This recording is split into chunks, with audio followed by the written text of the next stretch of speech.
പരമ ദിവ്യ കാരുണ്യത്തിന് ആരാധനയും സ്തുതിയും പുകഴ്ചയും ഉണ്ടായിരിക്കട്ടെ. ദിവ്യകാരുണ്യത്തിൻ മുൻപിൽ മാറാത്ത ദുഃഖങ്ങളില്ല. ദിവ്യകാരുണ്യത്തിൻ മുൻപിൽ തീരാത്ത ദുരിതങ്ങളില്ല. ദിവ്യകാരുണ്യത്തിൻ മുൻപിൽ ഉണങ്ങാത്ത മുറിവുകളില്ല. ദിവ്യകാരുണ്യത്തിൻ മുൻപിൽ തോരാത്ത കണ്ണുനീരില്ല. കൈകൾ വീശി ആരാധിച്ചിടാ, താടുവണങ്ങിടാ, ആശ്രയിച്ചിടാ ദിവ്യകാരുണ്യത്തെ. ആരാധിച്ചിടാ, താടുവണങ്ങിടാ, ആശ്രയിച്ചിടാ ദിവ്യകാരുണ്യത്തെ. ആരാധിച്ചിടാ, താടുവണങ്ങിടാ, ആശ്രയിച്ചിടാ ദിവ്യകാരുണ്യത്തെ. ആരാധിച്ചിടാ, താടുവണങ്ങിടാ, ആശ്രയിച്ചിടാ ദിവ്യകാരുണ്യം. ഉച്ചത്തിലെല്ലാവരും ചേർന്ന് ആരാധിച്ചിടാ, താടുവണങ്ങിടാ, ആശ്രയിച്ചിടാ ദിവ്യകാരുണ്യം. സ്തുതിക്കട്ടെ. ഹല്ലേലൂയ, ഹല്ലേലൂയ. യേശുവേ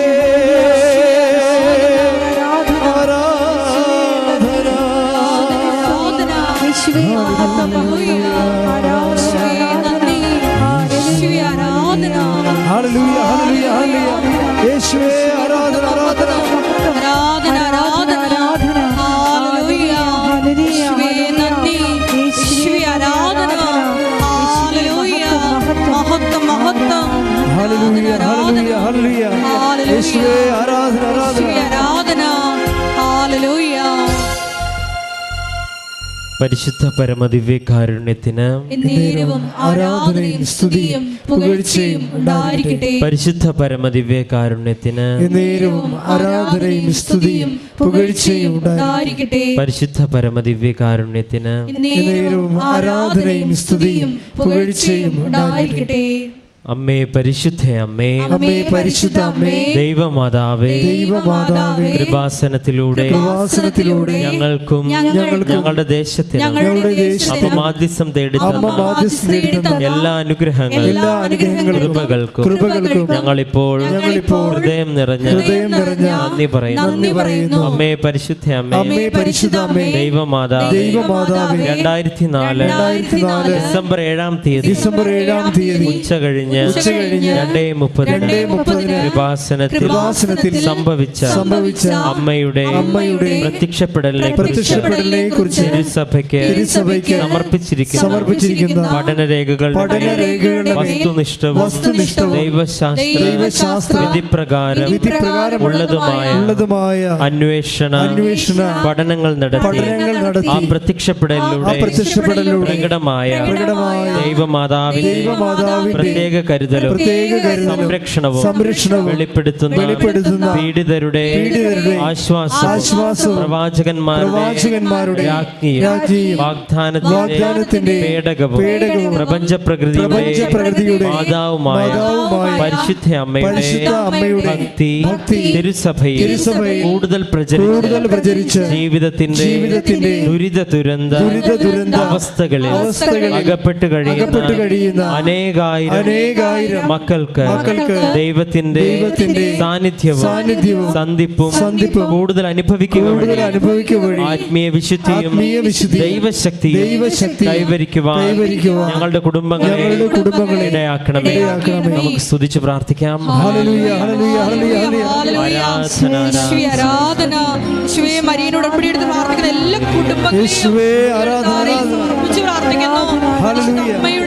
പ്രത്യക്ഷീകരണത്തിന് സാക്ഷികളാക്കി ആ മക്കളെ ഉയർത്തണമേ. മഹത്വം, ആശ്രയിച്ചിടാ ദിവ്യകാരുണ്യത്തെ.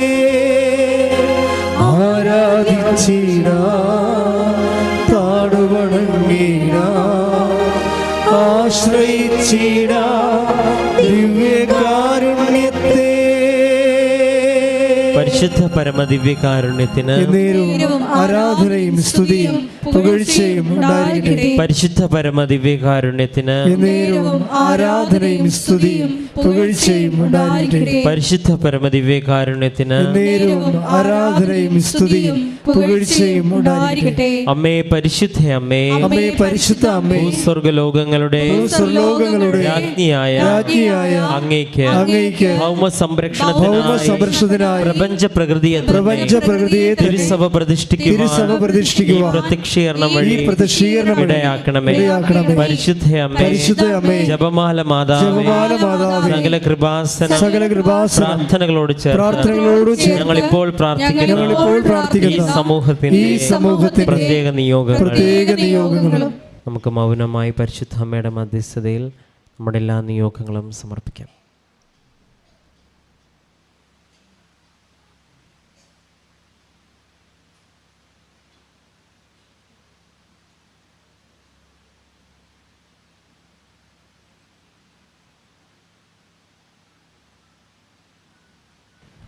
അമ്മയുടെ പ്രത്യക്ഷീകരണത്തിന്റെ ഈ അനുഗ്രഹവേള ഞങ്ങൾക്ക് സാധിച്ചു തരുവാൻ കനിയണമേ. ആമേൻ. നമുക്ക് സ്തുതിച്ച് പ്രാർത്ഥിക്കാം. ഹല്ലേലൂയ, ഹല്ലേലൂയ, ഹല്ലേലൂയ, ഹല്ലേലൂയ. യേശുവേ ആരാധന, ഹല്ലേലൂയ, ഹല്ലേലൂയ. യേശുവേ ആരാധന, മഹത്വം, മഹത്വം, ആരാധന, ആരാധന, ഹല്ലേലൂയ, ഹല്ലേലൂയ. യേശുവേ നന്ദി, യേശുവേ ആരാധന, ഹല്ലേലൂയ, ഹല്ലേലൂയ. യേശുവേ വിവിധ സമയങ്ങളിൽ മരിയൻ ഉടമ്പടി എടുത്ത് ഈ ആരാധനയിൽ പങ്കെടുക്കുന്ന എല്ലാ മക്കളെയും ഈ അൾത്താരെ ഞങ്ങൾ പ്രത്യേകം സമർപ്പിച്ചു പ്രാർത്ഥിക്കുന്നു.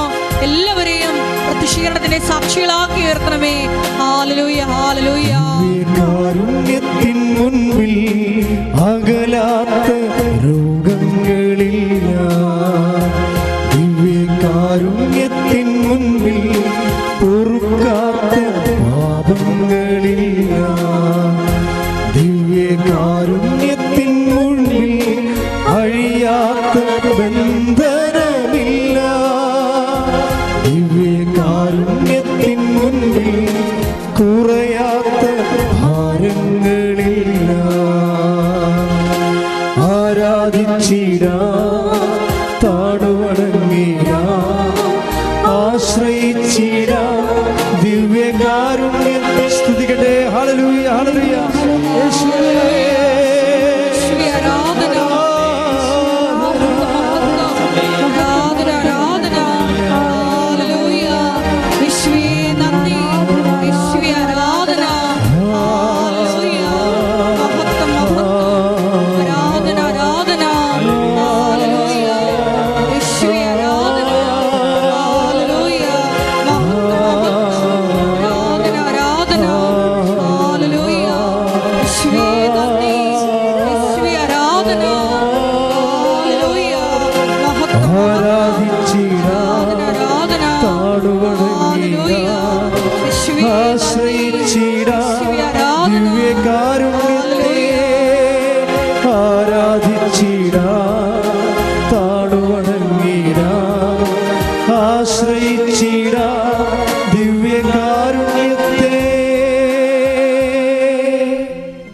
പരിശുദ്ധ പരമദിവ്യകാരുണ്യത്തിന് ആരാധനയും സ്തുതിയും പുകഴ്ചയും ഉണ്ടായിരിക്കട്ടെ. പരിശുദ്ധ പരമദിവ്യകാരുണ്യത്തിന് ആരാധനയും സ്തുതിയും പുകഴ്ചയും ഉണ്ടായിരിക്കട്ടെ. പരിശുദ്ധ പരമദിവ്യകാരുണ്യത്തിന് ആരാധനയും സ്തുതിയും പുകഴ്ചയും ഉണ്ടായിരിക്കട്ടെ. പരിശുദ്ധ പരമദിവ്യകാരുണ്യത്തിന് ആരാധനയും സ്തുതിയും പുകഴ്ചയും ഉണ്ടായിരിക്കട്ടെ. ഇരിക്കുക.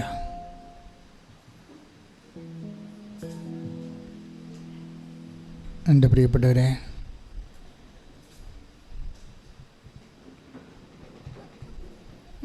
നമ്മുടെ ജപമാല റാലി കർത്താവിൻ്റെ വലിയ അനുഗ്രഹത്താൽ മാതാവിൻ്റെ സാന്നിധ്യത്തിലെ മാധ്യസ്ഥതയിലും ഒത്തിരിയേറെ അനുഗ്രഹങ്ങളോടെ സമാപിച്ച ഒരു വലിയ കാലഘട്ടത്തിലാണ് നമ്മുടെ ശുശ്രൂഷയിൽ വീണ്ടും കുറച്ചുകൂടി ഗൗരവതരമായി ഭാഗഭാക്കാകുന്നത്. ഒത്തിരി അനുഭവങ്ങൾ നമ്മൾ ദേവമാല റാലിയിൽ കേൾക്കുകയും പറയുകയും എപ്പോഴും ആൾക്കാരത് പറഞ്ഞുകൊണ്ടിരിക്കുക. എന്നെ സ്പർശിച്ച ഒരു ഇൻസിഡൻ്റ് എന്ന് പറയണത്, നമ്മളിവിടുന്ന് പോയി അർത്തിങ്കപ്പടിയിൽ അങ്ങനെ നിറഞ്ഞ് വിരിഞ്ഞ് നിൽക്കുന്ന സമയത്ത് ഒരു ബ്ലോഗർ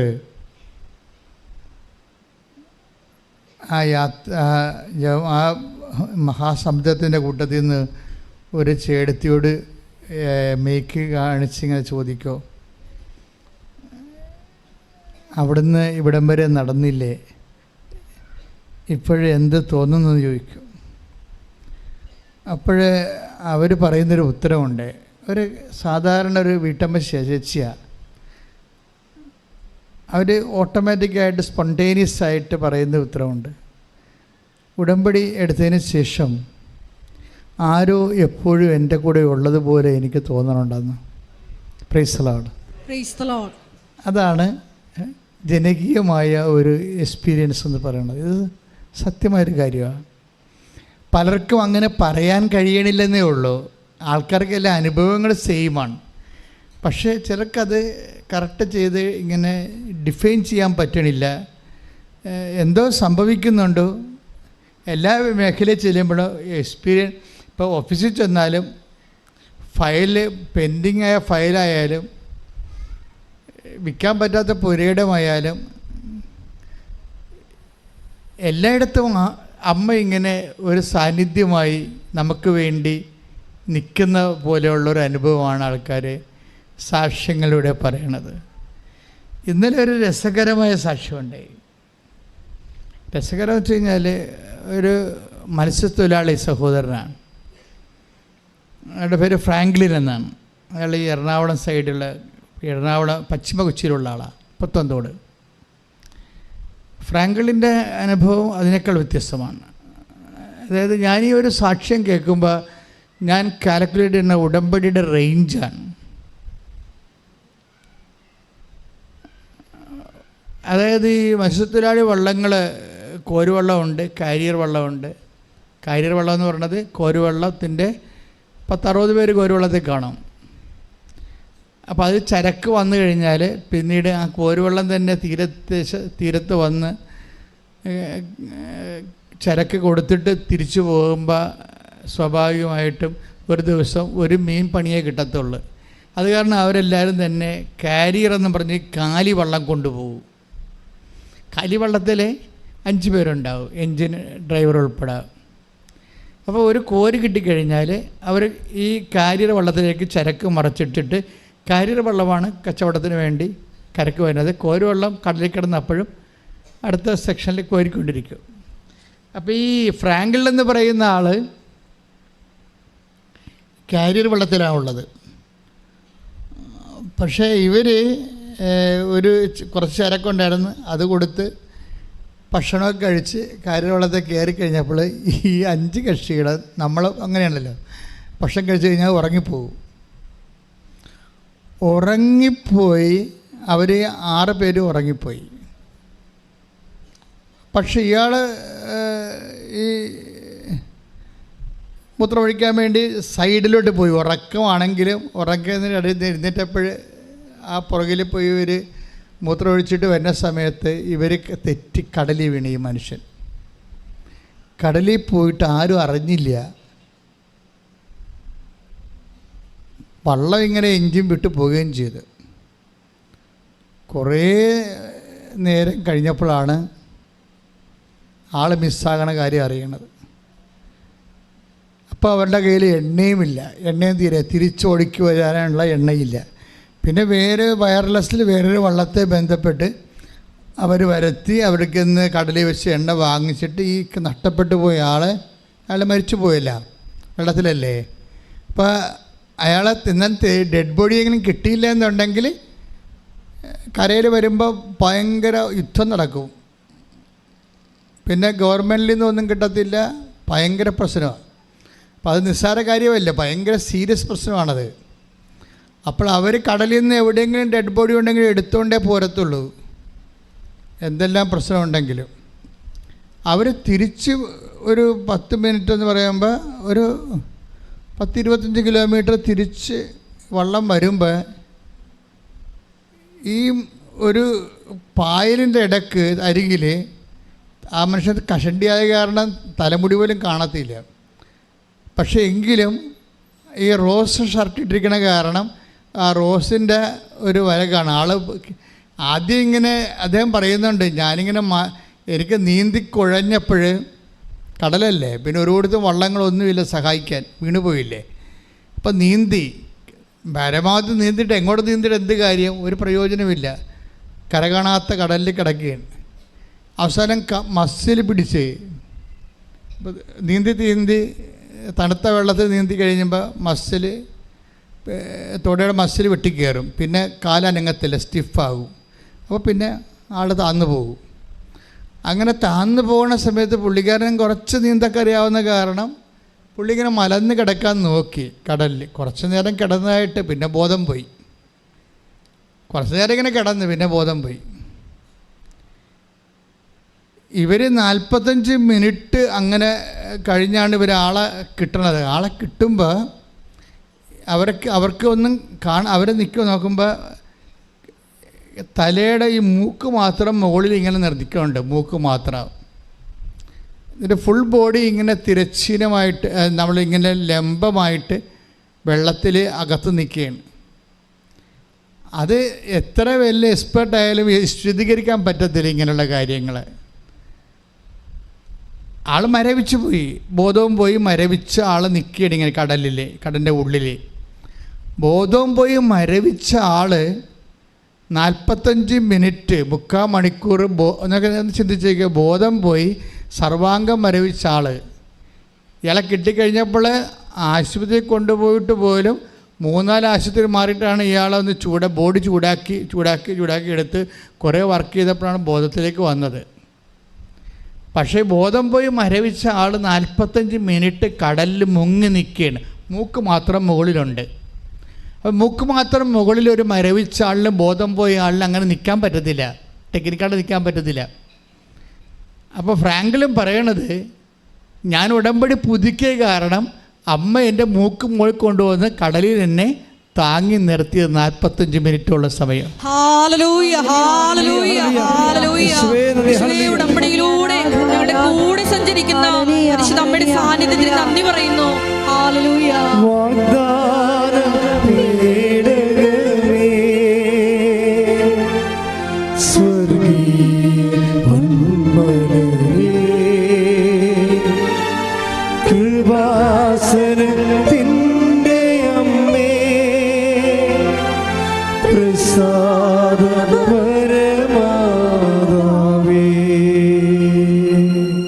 അപ്പോൾ ജൂലൈ മാസത്തിൽ എടുത്ത ഉടമ്പടിയാണ്. ഒക്ടോബർ മാസം 15-ാം തീയതി അദ്ദേഹം അത് പുതുക്കിയിട്ടുണ്ട്. ഒക്ടോബർ മാസം 15-ാം തീയതി അത് പുതുക്കിയതാണ്. അത് സാക്ഷ്യത്തിൽ പറയുന്നുണ്ട്. അങ്ങനെ എന്നെ ഞെട്ടിപ്പിച്ച കാര്യം, ഇത് സാധ്യമല്ലെന്ന് എല്ലാവർക്കും അറിയാം. ബോധം പോയാൽ പിന്നെ നമുക്ക് ഒന്നും ചെയ്യാൻ പറ്റില്ല. പിന്നെ കടൽ ചെയ്യണതെല്ലാം ബോഡി വെയിറ്റ് അനുസരിച്ച് കടലാണ് ചെയ്യേണ്ടത്, നമ്മൾ ചെയ്യേണ്ട കാര്യമില്ല. അപ്പം ചിലപ്പോൾ തലകുത്തി താഴെ പോയെന്ന് വരും. പിന്നെ 3-ാം ദിവസമേ പൊങ്ങത്തുള്ളൂ. പിന്നെ എവിടെയാണ് തലകുത്തി താഴെ പോയാൽ പിന്നെ പൊങ്ങണ എവിടെയെന്ന് അറിയത്തില്ല. കഴിഞ്ഞ ദിവസങ്ങളിൽ കാട്ടൂർ ഈ നേരെ പടിഞ്ഞാറ് വശത്ത് ഒരാളിതുപോലെ മിസ്സായി. 3 ദിവസമായിട്ട് ഒരു അനക്കവും ഇല്ല. പിന്നെ ഞാൻ ആ വീട്ടിൽ പോയി, അമ്മയോട് ഞാൻ പറഞ്ഞിട്ട് കാട്ടൂർ വീട്ടിൽ പോയിട്ട് അവരോട് അവിടെ മുറിയുന്നുണ്ട്. അവരെല്ലാവരും സങ്കടത്തിലല്ലേ, ഡെഡ് ബോഡി പോലും കിട്ടണില്ല. പിന്നെ ആ വീട്ടിൽ രാത്രി ഞാൻ അവിടെ കൂടെ നിന്ന് ജപമാല ചൊല്ലി പ്രാർത്ഥിച്ചു കഴിഞ്ഞിട്ട് ഞാൻ മാതാവിന് അവരോട് പറഞ്ഞു 72 ദിവസം 72 മണിക്കൂർ ഡേറ്റ് ഇട്ട്. ആ ഡേറ്റ് ഇട്ടണ അതാണ്, നമ്മളൊരു ഡേറ്റ് ഇട്ടാൽ അമ്മയും നമ്മളും തമ്മിൽ ഉടമ്പടി റിലേഷൻസ് ഉണ്ടെങ്കിൽ അമ്മ അത് ഹോണർ ചെയ്യും. അപ്പോൾ ഇതിനിടയ്ക്ക് നേവി വന്ന്, ഹെലികോപ്റ്റർ വന്ന്, വേറെ കപ്പൽ വന്ന്, കോസ്റ്റ് ഗാർഡ് വന്ന്, അവർക്ക് എവിടെയും ലെക്വറ്റ് ചെയ്യാൻ പറ്റില്ല, ആൾ ഡെഡ് ആയിട്ട് താഴെ കിടക്കുകയല്ലേ. അപ്പോൾ ഇത് ഒഴുകിപ്പോകുമോ, ചൊറക് തിന്നുമോ എന്നൊന്നും അറിയത്തില്ല. ചൊറകൊക്കെ തിന്നെങ്കിൽ നിമിഷങ്ങൾ മതിയല്ലോ. അപ്പോൾ ഞാൻ അവരോട് പറഞ്ഞ് 72 മണിക്കൂർ എന്ന് പറഞ്ഞ് ആ വീട്ടുകാരോട് പറഞ്ഞു. 72 മണിക്കൂർ ആളെ കണ്ടില്ലേ, നീ കൃപാസനത്തിൽ വന്നോളാൻ പറഞ്ഞു. അപ്പോൾ അമ്മയുമായിട്ട് നമുക്ക് കൊടുത്ത ഡേറ്റാണ്, സമയമാണത്. നമ്മുടെ അമ്മ സമയത്തിൻ്റെ മാതാവില്ലേ, അപ്പം അമ്മ അത് ഹോണർ ചെയ്യും. അപ്പോൾ 72 മണിക്കൂർ എടുത്തില്ല. പിറ്റേ ദിവസം രാവിലെ തന്നെ ആളെ കിട്ടി. മരിച്ചുപോയി, എന്നാലും കിട്ടി. അപ്പോൾ എന്താ പ്രശ്നം വെച്ച് കഴിഞ്ഞാൽ, ഇങ്ങനെ സംഭവിക്കേണ്ടതായിരുന്നു ഫ്രാങ്കലിനും. ഇങ്ങനെ സംഭവിക്കേണ്ടതാണ് ഫ്രാങ്കലിനും. അവിടെയാണ് ഉടമ്പടിയുടെ പ്രത്യേകത. അതാണ് ഉടമ്പടി എടുക്കുമ്പോൾ അമ്മ നമ്മളെ ഹോണർ ചെയ്യും. അമ്മ ഉടമ്പടി എടുക്കുമ്പോൾ അമ്മ നമ്മളെ ഹോണർ ചെയ്യും. എന്നിട്ട് ഈ മൂക്ക് മാത്രം മുകളിൽ കാണിച്ചുകൊണ്ട് ഈ കടലിൽ ഇങ്ങനെ താങ്ങി കയ്യെ നിർത്തുമെന്ന് പറയണമെന്ന് വെച്ചാൽ അത് കടലിൽ പോയവർക്ക് മാത്രമേ മനസ്സിലാകത്തുള്ളൂ, നടക്കാത്ത കാര്യമാണെന്ന്. മൂക്ക് മാത്രം പുറത്ത് വെള്ളത്തിന് മുകളിൽ കാണിച്ചുകൊണ്ട് ആളെ ഇങ്ങനെ തിരശ്ചീനമായിട്ട് നിർത്താൻ പറ്റത്തില്ല. അപ്പോൾ അത് ആരെങ്കിലും ഇങ്ങനെ കൈ പിടിച്ച് നിർത്താതിരിക്കാൻ പറ്റത്തില്ല. അതേ നമുക്ക് ബോധം ഉണ്ടാകണം. ബോധം ഉണ്ടെങ്കിൽ നമുക്ക് അടിച്ചടിച്ചിങ്ങനെ പതപ്പിച്ച് നിൽക്കാം. അത് ഒരു ടൈം കഴിഞ്ഞാൽ പിന്നെ ആ പതപ്പിലൊക്കെ തീരും, മസ്തിരി വെട്ടി കയറി പോവും. ഇതിങ്ങനെ ഈ ഡെഡ് ബോഡി നിൽക്കുന്ന സംഭവത്തിന് മൂക്ക് മുകളിൽ നിർത്തിക്കൊണ്ട് കയ്യെ താങ്ങിക്കൊണ്ട് നിൽക്കുകയെന്ന് വെച്ച് കഴിഞ്ഞാൽ അതൊരു ഉടമ്പടി ബന്ധമാണത്. സംരക്ഷണം, ഞാൻ നിന്നെ സംരക്ഷിക്കും. ഉടമ്പടിയുടെ സംരക്ഷണം എവിടം വരെ ഉണ്ടെന്ന് നമുക്കൊരു പിടിയില്ല, അത്രക്ക്. അതുകൊണ്ടാണ് ഞാൻ പറഞ്ഞത്, എൻ്റെ മക്കളെ, നിങ്ങൾ ഉടമ്പടി എടുക്കുമ്പോൾ നിങ്ങളെ ഉടമ്പടിയുടെ ഒരു വിഷയം മാത്രമാണ് നിങ്ങൾ കാണുന്നത്. നിങ്ങൾ വസ്തു വിൽക്കണം എന്നുള്ള വിഷയം, വസ്തു വിറ്റില്ലല്ലോ, ആരും വന്നില്ലല്ലോ എന്ന് പറഞ്ഞുകൊണ്ട് ഇങ്ങനെ അച്ഛൻ പറഞ്ഞ പോലെ അളിഞ്ഞ മോന്തമായിട്ട് മോന്തം കയറിയിരിക്കുന്ന ആൾക്കാണ്. ഈ ഒരു ഉടമ്പടിയെ സംബന്ധിച്ചിടത്തോളം നിങ്ങളുടെ സബ്ജക്റ്റ് അതായിരിക്കാം, പക്ഷേ ഇതെന്ന് പറയുന്നത് നല്ല കവറേജുള്ള സംഭവമാണ്. ദൈവമായിട്ട് നമ്മൾ ഉടമ്പടി ചെയ്യല്ലേ, അപ്പം ജീവന് വരെ അത് കവറേജ് ആണെന്നല്ലേ അവസാനത്തെ തെളിവുകൾ, ഫ്രാങ്കിൻ്റെ സാക്ഷ്യങ്ങൾ നമ്മളെ പറഞ്ഞ് മനസ്സിലാക്കി തരണത്. അപ്പോൾ അതുകൊണ്ട് തന്നെ ഒരു കാരണവശാലും ആ റിലേഷൻസ് പോകാതിരിക്കാൻ നോക്കണം. അപ്പം നിങ്ങളുടെ ഒരു വിഷയം അത് ചിലപ്പോൾ പഠനമാകാം, പ്രാർത്ഥനയാകാം, വിവാഹമാകാം. നിങ്ങൾ ഇപ്പം കുടുംബിക്കൊണ്ടിരിക്കുന്ന ആ വിഷയത്തിന് ലാഗിങ് ഉണ്ടായാലും നിങ്ങൾ ഉടമ്പടിയിൽ അതിൻ്റെ പ്രതിഫലനം കാണിക്കരുത്. ആൾക്കാർക്ക് പറഞ്ഞ അബദ്ധം അതാണ്. അവർ പറയുന്ന പെർട്ടിക്കുലർ പ്രശ്നങ്ങൾക്ക് ചില സമയത്ത് ദൈവത്തിൻ്റെ സമയമായില്ലെങ്കിലും അവർ അത് നടന്നില്ലല്ലോ, കാനഡ PR ഒത്തില്ലല്ലോ, ഇനിയിപ്പോൾ എന്ത് ചെയ്യും എന്നൊക്കെ പറഞ്ഞുകൊണ്ട് ആ PR വിഷയത്തിന് മാത്രം മാതാവിനെ കണക്റ്റ് ചെയ്തുകൊണ്ട് നിങ്ങൾ ചിന്തിക്കും. എന്നിട്ട് നിങ്ങൾ അതിൻ്റെ പേരിൽ ഉടമ്പടിയിൽ ലാഗിങ് ഉണ്ടാക്കും. അത് നമ്മൾ തിരുത്തണം. കാര്യം എന്താ സംഭവിച്ചു കഴിഞ്ഞാൽ, ഈ ഒരു വിഷയം മാത്രമല്ല, ജീവന് വരെ പരിരക്ഷ നൽകിക്കൊണ്ടെന്നുള്ള ഒരു വലിയ സംരക്ഷണ കവറേജാണ് ഉടമ്പടിയിലൂടെ. ദൈവം തന്നോട് ഉടമ്പടി ചെയ്തിരിക്കുന്ന മക്കളെ ദൈവം കാണുന്നത് സ്വന്തമായിട്ടാണ് കാണുന്നത്. ഇപ്പം നമ്മൾ ജെറമിയ പുസ്തകമില്ലേ, ജെറമിയ 31:31 എഴുതേ, ശ്രദ്ധിക്കട്ടെ. ഹല്ലേലൂയ ഹല്ലേലൂയ ഹല്ലേലൂയ ഹല്ലേലൂയ ഹല്ലേലൂയ. യേശുവേ നന്ദി. ഹല്ലേലൂയ ഹല്ലേലൂയ ഹല്ലേലൂയ. യേശുവേ ആരാധന ആരാധന ആരാധന. ഹല്ലേലൂയ. ജെറമിയ 31:31. കർത്താവ് അരുളി ചെയ്യുന്നു, പറഞ്ഞ കർത്താവ് അരുളി ചെയ്യുന്ന, കർത്താവ് അരുളി ചെയ്യുന്നു, ഇസ്രായേൽ ഗോത്രത്തോടും ഇസ്രായേൽ ഗോത്രത്തോടും യൂദാ ഗോത്രത്തോടും യൂദാ ഗോത്രത്തോടും ഞാൻ ഒരു പുതിയ ഉടമ്പടി ചെയ്യുന്ന ദിവസം ഇതാ വരുന്നു. അടുത്ത വായിച്ചോളൂ. ഞാൻ അവരെ കൈക്ക് പിടിച്ച് ഈജിപ്തിൽ നിന്ന് കൊണ്ടുവന്ന നാളിൽ അവരുടെ പിതാക്കന്മാരോട് ചെയ്ത ഉടമ്പടി പോലെ ആയിരിക്കുകയില്ലാതെ ഞാൻ അവരുടെ കർത്താവായിരുന്നിട്ടും എന്റെ ഉടമ്പടി അവർ ലംഘിച്ചു. ഇതാ പ്രശ്നം. ഞാൻ അവരുടെ കർത്താവായിരുന്നിട്ടും എന്റെ ഉടമ്പടി അവർ ലംഘിച്ചു. അപ്പൊ ഉടമ്പടിയിൽ ജനങ്ങൾക്ക് വരുന്ന വിഷയം, ഞാൻ അവരുടെ കർത്താവായിരുന്നിട്ടും, ജീവന്റെ മേലും കർത്താവായിട്ട് സംരക്ഷണമായിട്ട് നിന്നാലും ജനങ്ങളുടെ കാര്യങ്ങൾ അവർ പ്രാധാന്യം കൊടുക്കുന്ന കാര്യങ്ങൾ. നിങ്ങൾ ഇപ്പോൾ പ്രാധാന്യം കൊടുക്കുന്ന കാര്യങ്ങൾക്ക് ലാഗിങ് വന്നു കഴിഞ്ഞാൽ നിങ്ങൾ ഉടമ്പടി ലംഘിക്കും. ഇത് ഉടമ്പടിയുടെ ഒരു ഡേഞ്ചർ സോണാണ്. കാര്യം നമ്മൾ ഉടമ്പടി ചെയ്തിരിക്കുന്നത് ഒരു വസ്തുവുമായിട്ടല്ല, ഒരു വസ്തുവിൻ്റെ ബേസ് ചെയ്തല്ല. എല്ലാ ആൾക്കാരും സംഭവിക്കുന്നത് അവർ ഉടമ്പടി ചെയ്യണത് ഓട്ടോമാറ്റിക്കായിട്ടും നമ്മൾ ചെയ്യണം. ഇപ്പോൾ കല്യാണം, മക്കളുടെ കല്യാണം ഒത്തുവരാത്തവർ ആ ഒരു വിഷയത്തിന് വേണ്ടി ഉടമ്പടി ചെയ്യും. മക്കളില്ലാത്തവർ ആ ഒരു വിഷയത്തിന് വേണ്ടി ഉടമ്പടി ചെയ്യും. പക്ഷേ ഉടമ്പടി വിഷയത്തിന് വേണ്ടി ചെയ്യുമ്പോൾ നിങ്ങൾ വിചാരിക്കരുത് ഉടമ്പടി വിഷയബേസ്ഡ് ബന്ധി അല്ലത്, വ്യക്തിബന്ധിയാണ്. അവിടെയാണ് പ്രശ്നം വരണത്. അത് സീരിയസ് പ്രശ്നമാണ്. ഉടമ്പടി നമ്മൾക്ക് പലർക്കും വിഷയബന്ധിയാണ്.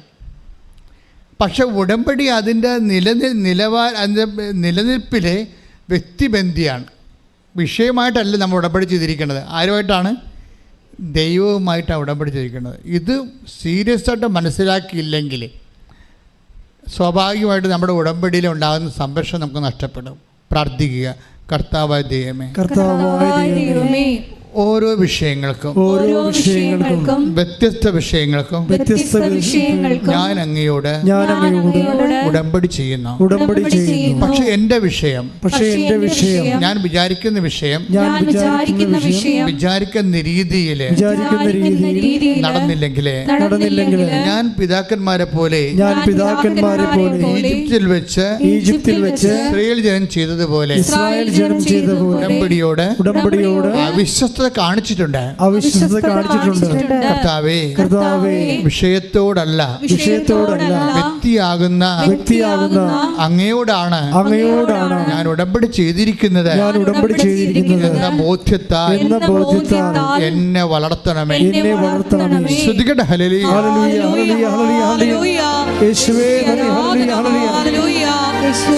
ഉടമ്പടി ദൈവത്തോടാണെന്നുള്ള ബോധ്യം നൽകി ഞങ്ങളെ ധന്യരാക്കണമേ. ആരാധന ആരാധന ആരാധന യേശുനാഥ, ആരാധന ആരാധന ആരാധന യേശുനാഥ. എൻ്റെ നിയമം അവരുടെ ഹൃദയാന്തർഭാഗം. Take the word of God. എൻ്റെ നിയമം ജെറമിയ 31:33. 31:33. കർത്താവ് അരുൾ ചെയ്യുന്നു, ആ ദിവസം വരുമ്പോൾ ഞാൻ ഇസ്രായേലുമായി ചെയ്യുന്ന ഉടമ്പടി ഇതായിരിക്കും. ഞാൻ എൻ്റെ നിയമം അവരുടെ ഉള്ളിൽ നിക്ഷേപിക്കും. അവരുടെ ഹൃദയത്തിൽ എഴുതും. ഞാൻ അവരുടെ ദൈവവും അവർ എൻ്റെ ജനവും ആയിരിക്കും. അപ്പോൾ ദൈവത്തിന് പ്രാധാന്യം കൊടുത്തുകൊണ്ടാണ് നമ്മൾ ഉടമ്പടി ചെയ്യുന്നെങ്കിൽ എന്താണ്? ഉടമ്പടി ഹൃദയത്തിൽ എഴുതപ്പെട്ടിരിക്കും. വിഷയത്തിന് പ്രാധാന്യം കൊടുത്താണ് ഉടമ്പടി ചെയ്യുന്നെങ്കിൽ ഉടമ്പടി നിലവിലുണ്ടാകത്തില്ല. അതാണ് വിഷയം. അത് സീരിയസ് വിഷയമാണ്. അതായത് ദൈവത്തിന് പ്രാധാന്യം കൊടുത്തുകൊണ്ടാണ് ഉടമ്പടി ചെയ്യുന്നതെങ്കിൽ നമ്മളെന്ത് ചെയ്യും? ദൈവത്തിൻ്റെ നിയമങ്ങൾ പാലിക്കും. അതിനെന്ത് വേണം? എന്നെ സ്നേഹിക്കുന്നവർ എൻ്റെ നിയമങ്ങൾ. അതാണ് പ്രശ്നം. അപ്പോൾ ജെറമിയ 31:33 എന്ന് പറയണത് take the word of God, എന്നെ സ്നേഹിക്കുന്നവർ എൻ്റെ നിയമങ്ങൾ പാലിക്കും. ശ്രുതികട്ടെ. ഹല്ലേലൂയ ഹല്ലേലൂയ ഹല്ലേലൂയ. യോഹന്നാൻ 14:15. നിങ്ങൾ എന്നെ സ്നേഹിക്കുന്നുവെങ്കിൽ എന്റെ കൽപ്പന പാലിക്കും. ഞാൻ പിതാവിനോട് അപേക്ഷിക്കുകയും എന്നേക്കും നിങ്ങളോട് കൂടെ ആയിരിക്കാൻ മറ്റൊരു സഹായകനെ അവിടുന്ന് നിങ്ങൾക്ക് തരികയും ചെയ്യും. ഈ രണ്ട് വചനങ്ങൾ തമ്മിൽ ലിങ്കാണ്. ഒന്നാമത്തെ വചനം എന്താണ്? ജെറമിയ 31:33. അതെന്താ വചനം പറയണത്? നിങ്ങളുടെ ഉള്ളിൽ ഞാനൊരു ഉടമ്പടി സ്ഥാപിക്കും. എടുത്തുള്ള വചനം 31:33. ജെറമ്യാ 31:33. ഞാൻ എൻ്റെ നിയമം അവരുടെ ഉള്ളിൽ നിക്ഷേപിക്കും. ഞാൻ എൻ്റെ നിയമം അവരുടെ ഉള്ളിൽ നിക്ഷേപിക്കും. ഈ നിക്ഷേപിക്കപ്പെടുന്നത് നമുക്ക് ദൈവത്തിൻ്റെ നിയമം നമ്മുടെ ഉള്ളിൽ നിക്ഷേപിച്ചിട്ടുണ്ടോ എന്നറിയാനുള്ള മാർഗം എന്താണ്? അത് യോഹന്നാൻ 14:15. എന്താണ്? എന്നെ സ്നേഹിക്കുന്നവൻ എൻ്റെ നിയമങ്ങളെ പാലിക്കും. അപ്പോൾ ദൈവസ്നേഹം കൊണ്ടാണ് നമ്മൾ നിയമങ്ങൾ പാലിക്കണത്.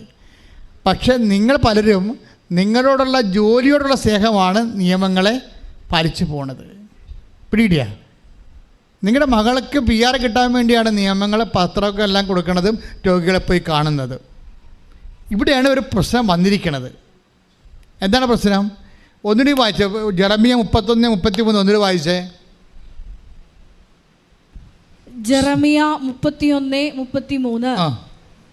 ഞാൻ എൻ്റെ നിയമം അവരുടെ ഉള്ളിൽ നിക്ഷേപിക്കും. ഒന്ന് പറഞ്ഞു, ഞാൻ എൻ്റെ നിയമം അവരുടെ ഉള്ളിൽ നിക്ഷേപിക്കും. അവരുടെ ഹൃദയത്തിൽ എഴുതും. ഞാൻ അവരുടെ ദൈവവും അവർ എൻ്റെ ജനവും ആയിരിക്കും. അപ്പൊ നമ്മളുടെ ഹൃദയത്തില് ദൈവം ഉടമ്പടി എഴുതണ ഒരു സമയമുണ്ട്. അതെപ്പോഴാണ് എഴുതണത്? നമുക്ക് ദൈവസ്നേഹം തോന്നിയിട്ട് ദൈവസ്നേഹത്താൽ പ്രേരിതരായി നമ്മൾ ഓരോ കാര്യങ്ങൾ ചെയ്യാൻ തുടങ്ങും. ദൈവസ്നേഹത്തെ ഇപ്പം നമ്മൾ ദൈവസ്നേഹത്താൽ പ്രേരിതരായിട്ടല്ല ചെയ്യണത്. നമ്മൾ ചെയ്യണത് വിസ, ജോലി, നമ്മുടെ ആരോഗ്യം, രോഗം മാറാൻ, ആ രോഗത്തോട് നമ്മുടെ ജോലി, നമ്മുടെ വിവാഹം, അങ്ങനെ വരുമ്പോൾ നമ്മോടുള്ള സ്നേഹത്താൽ തന്നെയാണ് നമ്മളെ ഉടമ്പടി ചെയ്തിരിക്കുന്നത്. മനസ്സിലായില്ലേ? അവിടെയാണ് ഒരു ചെറിയ മിസ്റ്റേക്ക് വന്നിരിക്കുന്നത്. നമ്മൾ ഉടമ്പടി ചെയ്യുന്നുണ്ട്, പക്ഷേ ആരോടാണ്? 14:15 അനുസരിച്ച്. ഏതിൻ്റെ 14:15? യോഹന്നാൻ 14. അപ്പോൾ യോഹന്നാൻ 14 എന്താ പറയണത്? എന്നെ സ്നേഹിക്കുന്നവൻ എൻ്റെ കൽപ്പന പാലിക്കും.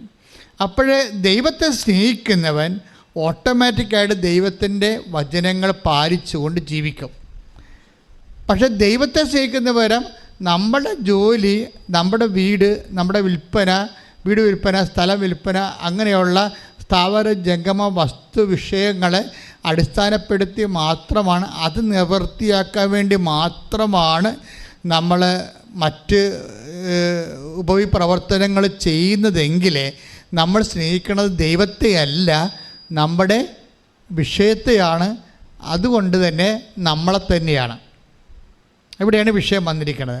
പല ആൾക്കാരുടെ ഉടമ്പടി ഫയറാകാത്തതിൻ്റെ കാരണം അവർ ഇത് ടെസ്റ്റ് ചെയ്ത് കൊടുക്കണം. നമ്മൾ മൊബൈലൊക്കെ എടുക്കുമ്പോൾ പറയത്തില്ലേ, അത് മാറിക്കിടക്കണമെന്ന് പറയത്തില്ലേ, ഇതുപോലെ നമ്മൾ ഉടമ്പടിക്ക് സംഭവിക്കും. എന്ന് വെച്ച് കഴിഞ്ഞാൽ നമ്മളെ തന്നെ സ്നേഹിച്ച് നമ്മുടെ വിഷയം മാത്രം നമ്മൾ ഫോക്കസ് ചെയ്തുകൊണ്ട് നമുക്ക് കാരുണ്യ പ്രവൃത്തികളെല്ലാം ചെയ്തുകൊണ്ടിരിക്കും. അങ്ങനെ കാരുണ്യ പ്രവൃത്തികൾ ദൈവസ്നേഹം ഇല്ലാതെ ചെയ്താൽ അതിൻ്റെ അർത്ഥം അത് സാങ്കേതികമായിട്ട് ചെയ്യണതാണ്. ദൈവസ്നേഹം ഇല്ലാതെ കാരുണ്യ പ്രവൃത്തികൾ ചെയ്താൽ സാങ്കേതികമായിട്ട് ചെയ്യണതാണ്.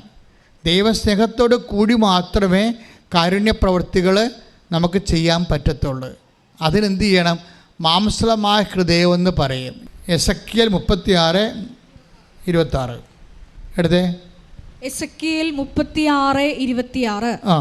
ഒരു പുതിയ ഹൃദയം നിങ്ങൾക്ക് ഞാൻ നൽകും. Price the Lord. ഇതാണ് സാധനം. അതായത് ഒന്ന് പറഞ്ഞേ, ഒരു പുതിയ ഹൃദയം നിങ്ങൾക്ക് ഞാൻ നൽകും. ഒരു പുതു ചൈതന്യം നിങ്ങളിൽ ഞാൻ നിക്ഷേപിക്കും. നിങ്ങളുടെ ശരീരത്തിൽ നിന്ന് ശിലാഹൃദയം എടുത്തു മാറ്റി മാംസള ഹൃദയം നൽകും. ഈ ദൈവസ്നേഹത്താൽ നിറഞ്ഞ ഹൃദയത്തിനാണ് മാംസളമായ ഹൃദയം എന്ന് ബൈബിൾ പറയണത്. ദൈവസ്നേഹം ഇല്ലാതെ വസ്തുസ്നേഹം ഉണ്ടെങ്കിൽ ശിലാഹൃദയമായിട്ട് ഇരിക്കും, കല്ല് പോലെ ഇരിക്കും. നിങ്ങൾക്ക് നിങ്ങളുടെ വിഷയത്തെ മാത്രമേ താല്പര്യമുള്ളൂ, ദൈവസ്നേഹമില്ല എങ്കിൽ സ്വാഭാവികമായിട്ട് നിങ്ങളുടെ ഹൃദയം കല്ല് പോലെ ഇരിക്കും. മാംസളമായ ഹൃദയമല്ല, ദൈവസ്നേഹമില്ല. ഇത് നമ്മൾ വിഭജിച്ച് മനസ്സിലാക്കാതെ ഉടമ്പടി പുരോഗമിക്കത്തില്ല. എന്തുകൊണ്ടാണ് ചില ആൾക്കാർ ഇപ്പോൾ കഴിഞ്ഞ ദിവസം ചേച്ചി ഇത് ഞാൻ 4ാമത്തെ സാക്ഷ്യമാണ് ഇവിടെ കയറി പറയണമെന്നൊക്കെ പറഞ്ഞില്ലേ, 4ാമത്തെ സാക്ഷ്യം. അപ്പം ഒരു 4ാം സാക്ഷി, ഉടമ്പടിയുടെ 4ാം സാക്ഷ്യത്തിൻ്റെ തലമുറയിൽ എത്തിയിരിക്കണവർ. ഉടമ്പടി 4ാം സാക്ഷ്യത്തെ തലമുറ എത്തിയിട്ടുണ്ടെങ്കിലും കൊച്ചച്ഛൻ ക്ലിൻ്റൺ അച്ഛൻ കഴിഞ്ഞ ദിവസങ്ങളിൽ ഒരു ചേട്ടത്തിനെ കണ്ട് സംസാരിച്ചു. അവരുടെ കയ്യിലിരിക്കുന്ന സിൽവർ ഗ്രേയാണ്, ഉടമ്പടി സിൽവർ ഗ്രേ. അപ്പം അച്ഛൻ ഭയങ്കര ആദരവോടെയാണ് അവരോട് സംസാരിച്ചത്. പക്ഷേ എന്നിട്ട് എൻ്റെ ഭക്ഷണം കഴിക്കാൻ നേരത്തെ എന്നോട് പറഞ്ഞ് ആ സിൽവർ ഗ്രേയുടെ ഒരു ഗുണമൊന്നും അവരെ സംസാരിച്ചിട്ട് അവരുടെ കയ്യിലില്ലെന്ന്. ഞാനത് നോട്ട് ചെയ്ത്, മനസ്സിലായില്ലേ? എന്ന് വെച്ചാൽ ഇവർ സിൽവർ ഗ്രേ ആണ് ആള്, ഉടമ്പടി ദാറ്റ് മീൻസ് വൈറ്റ് കഴിഞ്ഞിട്ട് വരണതാണ്. പക്ഷേ അത്രയും ദൈവസ്നേഹത്തിൽ ഇവർ വളർന്നിട്ടില്ല. ഇപ്പോഴും ഇതുപോലെ ഓരോ അവരുടെ കുടുംബത്തിൻ്റെ പ്രശ്നങ്ങളും പറഞ്ഞ് അവലാതിയും പറഞ്ഞ് സിൽവർ ഗ്രേയും തലയെ വെച്ചുകൊണ്ട് ഇത് കരഞ്ഞുകൊണ്ട് നടക്കുകയാണ്. അതാണ് വിഷയം. കാര്യം ഇന്ന് വരെ അവരുടെ ഉള്ളിൽ ദൈവം ഒരു ശിലാഹൃദയം എടുത്ത് മാറ്റിയിട്ട് സാങ്കേതിക വിഷയത്തിൽ ദൈവത്തിന് ഇടപെടുന്ന ആ ഒരു ഹൃദയമാണ് ശിലാഹൃദയം. മറിച്ച് ദൈവസ്നേഹത്തിന് പ്രാധാന്യം കൊടുത്തുകൊണ്ട് ഒരു ജീവിതക്രമം രൂപപ്പെട്ട് വന്നിട്ടില്ല. അത് എന്താ പ്രശ്നം വെച്ചാൽ, അത് വരണമെങ്കിൽ ഇവിടെ എല്ലായിടത്തും വരണ ഒരു പ്രശ്നമുണ്ട്. ചൈതന്യം എന്ന് ബൈബിൾ പറയും. അതെൻ്റെ ഒരു കുറവുണ്ട്. ഇപ്പം നിങ്ങൾ എന്നെ ഇപ്പം എന്താ ഇത് വായിച്ചത്? എസെക്കിയേൽ 36:27. 36:27 എന്താ വായിച്ചത്? എന്റെ ആത്മാവിനെ ഞാൻ നിങ്ങളിൽ നിവേശിപ്പിക്കും. അപ്പം പുതിയ ഹൃദയം നിങ്ങൾക്ക് ഞാൻ തരുമെന്ന് പറഞ്ഞിട്ട്, ഈ പുതിയ ഹൃദയം ഒരു ഇൻഫ്രാസ്ട്രക്ചറാണ്. ആ പുതിയ ഹൃദയത്തിന് പുതിയ ചൈതന്യമാണ് ദൈവം കൊടുക്കുന്നത്. മനസ്സിലായില്ലേ? എന്ന് വെച്ച് കഴിഞ്ഞാൽ നമ്മളുടെ ഈ പരിശുദ്ധാത്മാവിൻ്റെ പ്രവർത്തനം തന്നെ അതിൻ്റെ ഇപ്പം വലിയ മത്സ്യങ്ങളാണെങ്കിൽ അക്വേറിയം നമ്മൾ വലുതാക്കും. കുഞ്ഞുണ്ട് ഗപ്പിയ വലയൊക്കെ ആണെങ്കിൽ കുഞ്ഞ് അക്വേറിയം വെച്ചാൽ മതി, ഇല്ലേ? പരിശുദ്ധാത്മാവിൻ്റെ വീര്യശക്തി കൂടുന്നതനുസരിച്ച് കൊണ്ട് നമ്മളുടെ കാരുണ്യ പ്രവർത്തികളുടെ നിലവാരങ്ങൾ വിസ്തരിക്കേണ്ടി വരും. ഇതൊരു മാത്തമാറ്റിക്സാണ്, സ്പിരിച്വൽ മാത്തമാറ്റിക്സാണ്. പരിശുദ്ധാത്മാവിനെ സംബന്ധിച്ചിടത്തോളം പ്രശ്നം ഇത് ഒന്നെങ്കിൽ ശക്തി പ്രാപിക്കും, അല്ലെങ്കിൽ നിർവീര്യമായിപ്പെടും. ബൈബിൾ ഉപയോഗിക്കുന്ന വാക്ക് പരിശുദ്ധാത്മാവിനെ നിർവീര്യമാക്കരുത് എന്നൊക്കെ പറയുന്നില്ലേ? 1 തെസ്സലോനിക്കൻസ് 5:19. 1 തെസ്സലോനിക്ക 5:19. ആത്മാവിനെ നിങ്ങൾ നിർവീര്യമാക്കരുത്. ഒന്ന് പറഞ്ഞേ. ആത്മാവിനെ നിങ്ങൾ നിർവീര്യമാക്കരുത്. ഒന്നുകൂടി പറഞ്ഞേ. ആത്മാവിനെ നിങ്ങൾ നിർവീര്യമാക്കരുത്. പ്രവചനങ്ങളെ നിന്ദിക്കരുത്. എന്താ പ്രശ്നം വെച്ച് കഴിഞ്ഞാൽ, ദൈവം നമുക്ക് നൽകുന്ന ശാസനകളിൽ ഒന്നാണ് ആത്മാവിനെ എന്ന് വെച്ച് കഴിഞ്ഞാൽ നിങ്ങളിൽ വസിക്കുന്ന ആത്മാവിനെയാണ്. നമ്മളിൽ വസിക്കുന്ന ആത്മാവിനെ എന്താ പറഞ്ഞിരിക്കണത്? 1 തെസ്സലോനിക്കർ 5:19 എന്താ പറയണത്? നിർവീര്യമാക്കരുത്. അപ്പോൾ ഓട്ടോമാറ്റിക്കായിട്ട് പറഞ്ഞാൽ പിന്നെ അതിൻ്റെ അർത്ഥം എന്താണ്? നിർവീര്യമാക്കരുത് എന്ന് പറഞ്ഞു കഴിഞ്ഞാൽ വീര്യപ്പെടുത്തണമെന്നതിൻ്റെ അർത്ഥം. ഉറപ്പല്ലേ അത് ഷാഡോ വേർഡല്ലേ?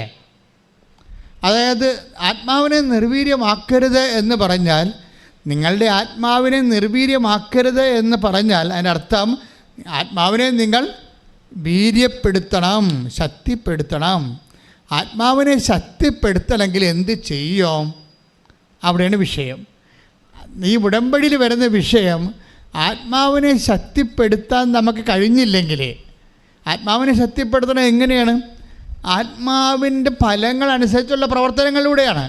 ആത്മാവിൻ്റെ ഫലങ്ങൾ എന്താണ്?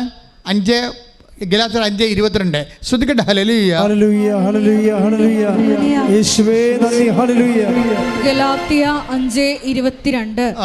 എന്നാൽ ആത്മാവിന്റെ ഫലങ്ങൾ പറഞ്ഞ എന്നാൽ ആത്മാവിന്റെ ഫലങ്ങൾ സ്നേഹം, ആനന്ദം, സമാധാനം, ക്ഷമ, ദയ, നന്മ, വിശ്വസ്തത, സൗമ്യത, ആത്മസംയമനം ഇവയാണ്.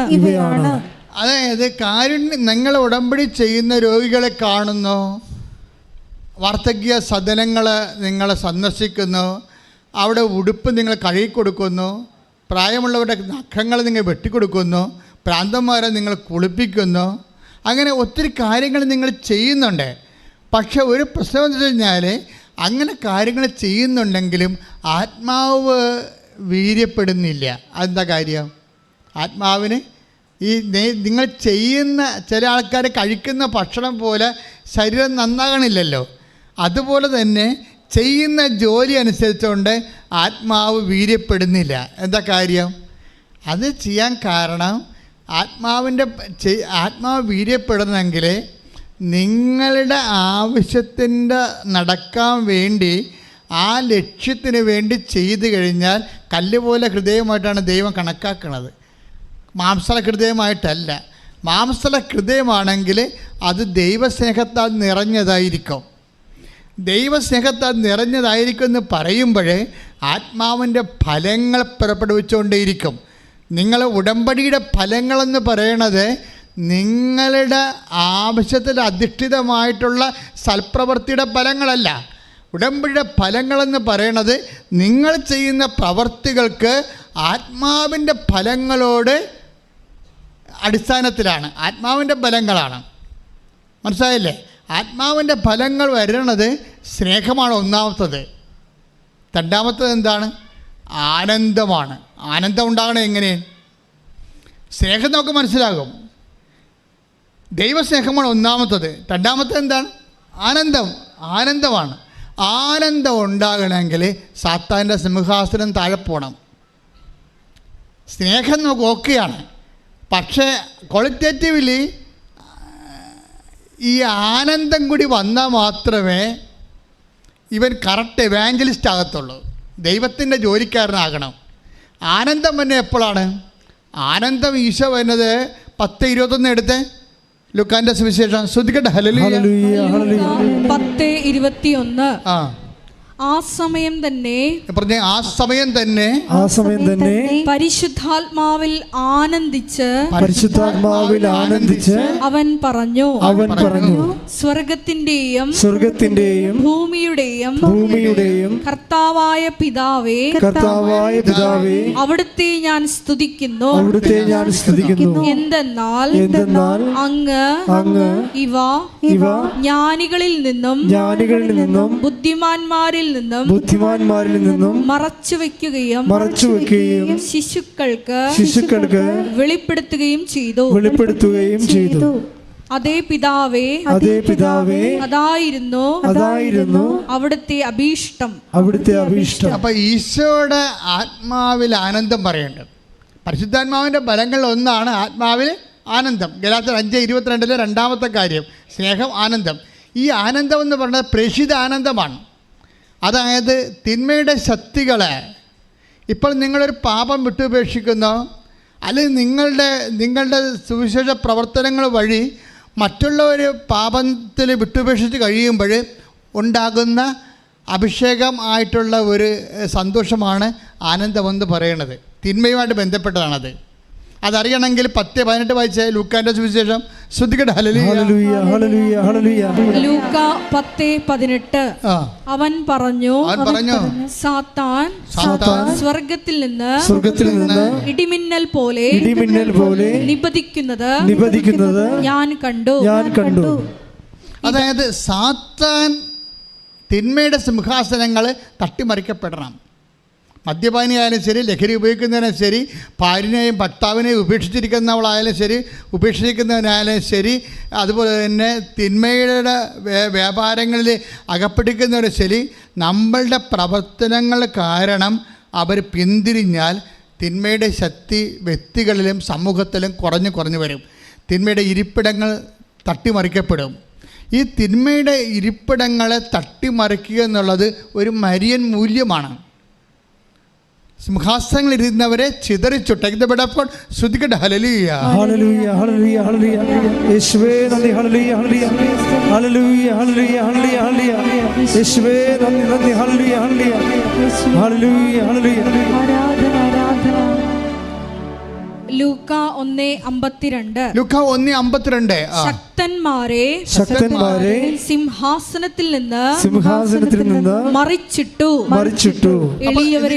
പ്രശ്നം വെച്ച് കഴിഞ്ഞാല് ശക്തന്മാരെ പറഞ്ഞേ, ശക്തന്മാരെ സിംഹാസനത്തിൽ നിന്ന് മറിച്ചിട്ടു. ഇങ്ങനെ ഈ ശക്തനെ മറിച്ചിടാൻ വേണ്ടി തന്നെയാണ് മനുഷ്യാവതാരം സംഭവിക്കുന്നത്. ഈശോ ആത്മാവിലങ്ങ് ആനന്ദിക്കുകയാണ്. എന്നിട്ട് പറയും, അവർക്ക് രോഗസൗഖ്യം ലഭിച്ചു എന്നുള്ളതല്ല, നിങ്ങളുടെ പേരുകൾ സ്വർഗത്തിൽ എഴുതപ്പെട്ടിരിക്കുന്നു എന്നതിലാണ് ഞാൻ സന്തോഷിക്കുന്നത്. നമ്മളുടെ പേരുകൾ പിതാവിൻ്റെ പുസ്തകത്തിൽ നമ്മൾ ആയിട്ട് എഴുതി ചേർക്കണമെങ്കിൽ എന്ത് ചെയ്യണം? ഈ രക്ഷാകര നടപടിക്രമങ്ങളിൽ നമ്മൾ ഇൻവോൾവ് ചെയ്യണം. രോഗികളെ ശുശ്രൂഷിച്ചുകൊണ്ട് മാത്രം നമ്മുടെ പേരുകൾ എഴുതപ്പെടുന്നില്ല. എന്താ ചെയ്യണത്? തിന്മയുടെ ശക്തികൾ. ഇപ്പം നിൻ്റെ ആങ്ങളെയാണ് മദ്യപാനി, അല്ല നിനക്കറിയാം നിൻ്റെ നാത്തുവിന് നിൻ്റെ ആങ്ങള വേറൊരു സ്ത്രീയുമായിട്ട് രഹസ്യത്തിൽ ബന്ധമുണ്ട്. അത് തിന്മയുടെ ശക്തിയാണ്. സാത്താനോട് സിംഹാസനത്തിൽ ഇരിക്കുകയാണ്. ശരിക്കും പറഞ്ഞാൽ ഒരു കുടുംബത്തെ നശിപ്പിക്കാൻ വേണ്ടി നീ ആടെ കൂടെ നിൽക്കും? നിൻ്റെ ആങ്ങളുടെ കൂടെ നിൽക്കുമോ നാത്തുവിൻ്റെ കൂടെ നിൽക്കുമോ? നീ സത്യമായിട്ട് നിൽക്കണമെന്ന് ആങ്ങളുടെ കൂടെ ആയിരിക്കും. കാര്യം എന്താണ്? നീ മനുഷ്യ രക്തത്തിലുള്ള ആളായത് കാരണം നാത്തും വരെ കുടുംബത്തിൽ നിന്ന് വന്നതല്ലേ, നിനക്ക് തിരക്കേണ്ട ആവശ്യമില്ലല്ലോ. ആങ്ങളുടെ കൂടെ നിൽക്കും. അപ്പം നീ ആടെ കൂടെ നിൽക്കണത് സാത്താൻ്റെ കൂടെ നിൽക്കും. അത് തിന്മയുടെ ശക്തിയുടെ കൂടെ എപ്പോൾ നീ നിന്നാലും അത് സാത്താൻ്റെ കൂടെ നിൽക്കണം. ഇത് നിൽക്കുകയാണ് ചെയ്യണത്. ഇതിനെ തട്ടിമറിക്കാൻ വേണ്ടിയാണ് മാതാവിൻ്റെ ആദ്യത്തെ നമുക്കറിയാം മരിയൻ അത്ര ഒരു പാവം പിടിച്ച പരിപാടിയല്ല. അത് വിപ്ലവകരമായ ഒരു സുവിശേഷ മുന്നേറ്റത്തിൻ്റെ ദൈവത്തിൻ്റെ പദ്ധതി പ്രയോഗമാണ്. അപ്പം അതുകൊണ്ട് തന്നെ ഉടമ്പടിയിലായിരിക്കുന്ന വ്യക്തികൾ നമ്മൾ തന്നെ ആദ്യം തിന്മയിൽ നിന്ന് മാറണം. പിന്നീട് എന്ത് ചെയ്യണം? നമുക്ക് ചുറ്റുമുള്ള തിന്മകൾ പെരുകുമ്പോൾ അതിനെ ഒന്നും നടക്കത്തില്ലെങ്കിൽ ഒന്നിനോടും താല്പര്യമില്ലാത്ത പ്രതിരോധിക്കുന്ന തിരുത്തൽ ശക്തിയായിട്ട് സുവിശേഷകൻ മാറി നിൽക്കുന്നത് ഉടമ്പടിയുടെ ഒരു സുവിശേഷ മുന്നേറ്റത്തിൻ്റെ സാക്ഷ്യ രൂപീകരണമാണ്. ശ്രദ്ധിക്കേണ്ട. ഹല്ലേലൂയ ഹല്ലേലൂയ ഹല്ലേലൂയ യേശുവേ നന്ദി. ഹല്ലേലൂയ ഹല്ലേലൂയ ഹല്ലേലൂയ ഹല്ലേലൂയ ഹല്ലേലൂയ യേശുവേ നന്ദി. ഹല്ലേലൂയ ഹല്ലേലൂയ ഹല്ലേലൂയ ഹല്ലേലൂയ ഹല്ലേലൂയ. ആരാധനയിലൂടെ അഭിഷേകം ചെയ്യണമേ. ഹല്ലേലൂയ. ശക്തനായ ദൈവം വൻകാര്യങ്ങൾ ചെയ്യാൻ സർവശക്തിയോടെ എഴുന്നള്ളുകയാൽ. ശക്തനായ ദൈവം വൻകാര്യങ്ങൾ ചെയ്യാൻ സർവശക്തിയോടെ എഴുന്നള്ളുകയാൽ. എന്തൊരാനന്ദം എന്തൊരാനന്ദം അമ്മ മേരിയൊപ്പം ആരാധിക്കുമ്പോൾ. എന്തൊരാനന്ദം എന്തൊരാനന്ദം അമ്മ മേരിയൊപ്പം ആരാധിക്കുന്നു. സ്തുതിക്കട്ടെ. ഹല്ലേലൂയ ഹല്ലേലൂയ യേശുവേ ആരാധന ഹല്ലേലൂയ. യേശുവേ ആരാധന. ഹല്ലേലൂയ ഹല്ലേലൂയ. യേശുവേ ഉടമ്പടി പ്രേക്ഷിത പ്രവർത്തനങ്ങളിലൂടെ സാത്താന്റെ ആധിപത്യങ്ങളെ അടിച്ചിടുവാൻ യേശുവേ ഹല്ലേലൂയ ഹല്ലേലൂയ ഞങ്ങളിൽ അഭിഷേകമായി നിറയപ്പെടുവാൻ കൃപയാകണമേ. Hallelujah hallelujah. അപ്പോൾ ഈ ആനന്ദം എന്നുള്ളതാണ് പ്രേക്ഷിത പ്രവർത്തനത്തിൻ്റെ അന്തർധാര എന്ന് പറയണത്. അത് നമ്മൾ പറയണ ആനന്ദമല്ല ശരിക്കും പറഞ്ഞാൽ. ഇപ്പോൾ കരിസ്മാറ്റിക് മേഖലയിലും ആനന്ദത്തെക്കുറിച്ച് പറയും. പക്ഷേ നിങ്ങളൊന്ന് ചിന്തിച്ച് നോക്കിയേ, യേശു ആനന്ദത്തെക്കുറിച്ച് പറയണത് എപ്പോഴാണ്? സാത്താൻ്റെ സിംഹാസനം തട്ടിമറിക്കപ്പെടുന്ന സമയത്താണ് അവൻ ആത്മാവിൽ ആനന്ദിക്കണത്, അല്ലേ? 10:21 ആ ആനന്ദം തന്നെയാണ് മരിയൻ ആനന്ദം എന്ന് പറയണത്. സാത്താൻ്റെ സിംഹാസനം തട്ടിമറിക്കപ്പെടാൻ വേണ്ടി ദൈവത്തിൻ്റെ ആദ്യ പദ്ധതി പ്രയോഗം ആരാണ്? നിനക്ക് സ്ത്രീക്കും തമ്മിലും നിൻ്റെ സ്ത്രീയുടെ സന്തതിക്കും തമ്മിൽ ഞാൻ ശത്രുത ഉളവാക്കും, അവൻ്റെ കുതികാലിന് നീ പരിക്കേൽപ്പിക്കുമെന്ന് പറയുമ്പോഴേ അവൻ്റെ കുതികാലിന് പരിക്കേൽപ്പിക്കുമെന്ന് പറയുമ്പോഴേ സാത്താൻ്റെ തലയെ ചവിട്ടാൻ വേണ്ടി ഉള്ള അവതാരത്തെ ഗർഭം ധരിക്കുന്നത് ആരാണ്? മറിയമാണ്. മറിയം അതിൻ്റെ പടപ്പുറപ്പാട് തുടങ്ങുമ്പോൾ തന്നെ മറിയം ആദ്യം പറഞ്ഞത് എന്താണ്? എൻ്റെ ആത്മാവ് രക്ഷകനായ ദൈവത്തിൽ ആനന്ദിക്കുന്നു. രക്ഷകനായ ദൈവം ആരാണ്? Take the word of God. ലൂക്ക 1:47. ലൂക്ക 1:47. എന്റെ ചിത്തം എന്റെ രക്ഷകനായ ദൈവത്തിൽ ആനന്ദിക്കുന്നു. കൈയിടിച്ച് കർത്താൻ ഹല്ലേലൂയ ഹല്ലേലൂയ ഹല്ലേലൂയ യേശുവേ നന്ദി. ഹല്ലേലൂയ ഹല്ലേലൂയ ഹല്ലേലൂയ ഹല്ലേലൂയ ഹല്ലേലൂയ ഹല്ലേലൂയ യേശുവേ നന്ദി. ദാസിയുടെ താഴ്മ തൃക്കൺ പാർത്ത ഉന്നതൻ ദാസരെ ഉയർത്താൻ എഴുന്നള്ളുകയാ. ദാസിയുടെ താഴ്മ തൃക്കൺ പാർത്ത ഉന്നതൻ ദാസരെ ഉയർത്താൻ എഴുന്നള്ളുകയാ. എന്തൊരാനന്ദം എന്തൊരാനന്ദം അമ്മ മേരിയൊപ്പം ആരാധിക്കുമ്പോ. എന്തൊരാനന്ദം എന്തൊരാനന്ദം അമ്മ മേരിയൊപ്പം ആരാധിക്കുമ്പോ. പരിശുദ്ധ പരമ ദിവ്യകാരുണ്യത്തിന് എന്നേരവും ആരാധനയും സ്തുതിയും പുകഴ്ചയും ഉണ്ടായിരിക്കട്ടെ. അപ്പോൾ എപ്പോഴും ശ്രദ്ധിക്കേണ്ട വിഷയം ഇതാണ്. നമുക്ക് രണ്ട് കാര്യങ്ങളാണ് വേണ്ടി വരുന്നത് ഉടമ്പടി ആക്ടിവേറ്റ് ചെയ്യിക്കുന്നതിന്. ഒന്ന് സ്നേഹം, അതുപോലെ തന്നെ ശക്തിയും സ്നേഹവും ഒരുമിച്ചാണ് പോണത്. കാര്യം സ്നേഹത്തിൻ്റെ ഇഫക്റ്റായിട്ടാണ് ശക്തി രൂപപ്പെട്ട് വരണത്. നമുക്ക് സ്നേഹം വർദ്ധിക്കുന്നതനുസരിച്ച് കൊണ്ട് ശക്തി അപ്ലോഡിങ് ആണ് നടന്നുകൊണ്ടിരിക്കും. ദൈവത്തോടുള്ള സ്നേഹമില്ലേ, സ്നേഹം നമുക്ക് വർദ്ധിക്കുന്നതനുസരിച്ച്. അതുകൊണ്ടാണ് ഞാൻ നിങ്ങൾ പറയാം, നിങ്ങൾ ചെയ്യുന്ന കാരുണ്യ പ്രവൃത്തികൾ, ക്ഷമ, ദയ, നന്മ, വിശ്വസ്തത, ആത്മസംയമനം മുതലായ ആത്മാവിൻ്റെ ഫലങ്ങൾ അടിസ്ഥാനപ്പെട്ടുള്ള പ്രവർത്തനങ്ങൾ നിങ്ങൾ ചെയ്യുമ്പോൾ എന്താ സംഭവിക്കണത്? നിങ്ങൾക്ക് ദൈവസ്നേഹം വർദ്ധിച്ചുകൊണ്ടിരിക്കും. ദൈവസ്നേഹം വർദ്ധിച്ചുകൊണ്ടിരിക്കുമ്പോൾ എന്താ സംഭവിക്കണത്? ശക്തി ധരിച്ചുകൊണ്ടിരിക്കും. മനസ്സിലായില്ലേ? നമ്മൾ പരിശുദ്ധാത്മാവിൻ്റെ ശക്തി ധരിക്കാൻ വേണ്ടി വിറഞ്ഞുതുള്ളി ഭാഷാപരത്തിൽ പ്രാർത്ഥിക്കുന്നത് അതൊരു വിഭാഗം. പക്ഷേ അതേസമയം തന്നെ നമ്മൾ ദൈവസ്നേഹത്താൽ നിറഞ്ഞ് പ്രവർത്തിക്കുകയാണെങ്കിൽ ഓട്ടോമാറ്റിക്കായിട്ട് അതുവഴി വരുന്ന ശക്തി എന്ന് പറയുന്നത് സാധാരണ പ്രാർത്ഥന വഴി വരുന്ന ശക്തിയല്ല. അത് സിംഗിൾ ഫേസും 3 ഫേസും തമ്മിലുള്ള വ്യത്യാസമുണ്ട്. പ്രാർത്ഥിക്കുമ്പോൾ ശക്തി കിട്ടത്തില്ലെന്ന് ഞാൻ പറയത്തില്ല, ബൈബിൾ അത് അധിഷ്ഠിതമാണത്. പക്ഷേ അത് സിംഗിൾ ഫേസാണ്. നമ്മുടെ ഡ്യൂട്ടി ഹെവി ഡ്യൂട്ടി ആണെങ്കിൽ നമുക്ക് 3 ഫേസ് പവർ വേണം. അതിനെന്താ ചെയ്യണത്? നമ്മൾ ചെയ്യുന്ന പ്രവർത്തനങ്ങളിലെല്ലാം ആത്മാവിൻ്റെ ഫലങ്ങളുണ്ടോ എന്ന് വിവേചിക്കണം. പ്രവർത്തിച്ചിട്ട് കാര്യമില്ല. ജോസഫച്ചൻ പറഞ്ഞ് രോഗികളെ കാണാൻ പറഞ്ഞു, ഞങ്ങൾ പറഞ്ഞ് കൃപാസനത്തിന് പറഞ്ഞ് 10 കൊണ്ട് കൊടുക്കാൻ പറഞ്ഞു, അങ്ങനെ അച്ഛൻ പറഞ്ഞ് കൊച്ചിയിൽ പോകാം, ഞാൻ കൊച്ചിയിൽ പോയതെന്ന് പറഞ്ഞത് വല്ല കാര്യമുണ്ടോ? ഇതാണ് സംഭവിക്കുന്നത്. അതായത് നമ്മൾ ചെയ്യുന്ന പ്രവൃത്തികളിൽ കണ്ടൻറ്റ് വൈസ് പരിശുദ്ധാത്മാവിൻ്റെ ഫലങ്ങളുണ്ടോ എന്ന് വിവേചിക്കണം.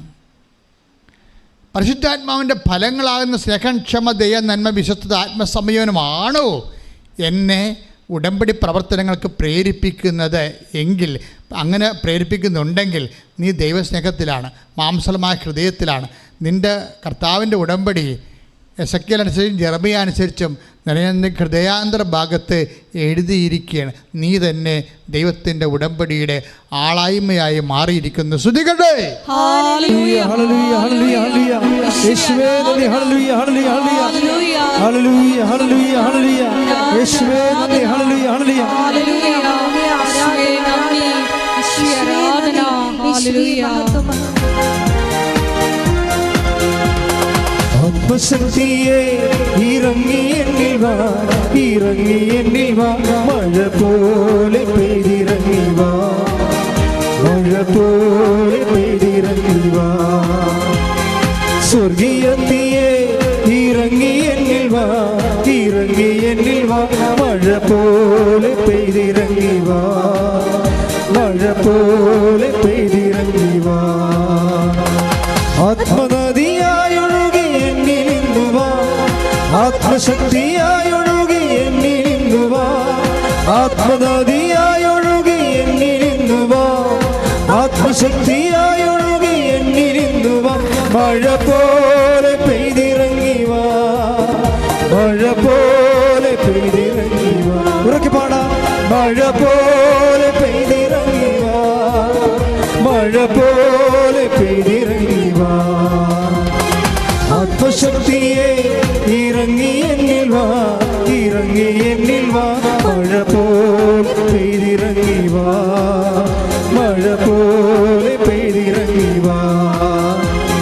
സ്വർഗീയത്തിയെ ഇറങ്ങി എന്നിൽ വാ, ഇറങ്ങി എന്നിൽ വാ. മഴ പോലെ പെയ്തിറങ്ങി വാ, മഴ പോലെ പെയ്തിറങ്ങി വാ.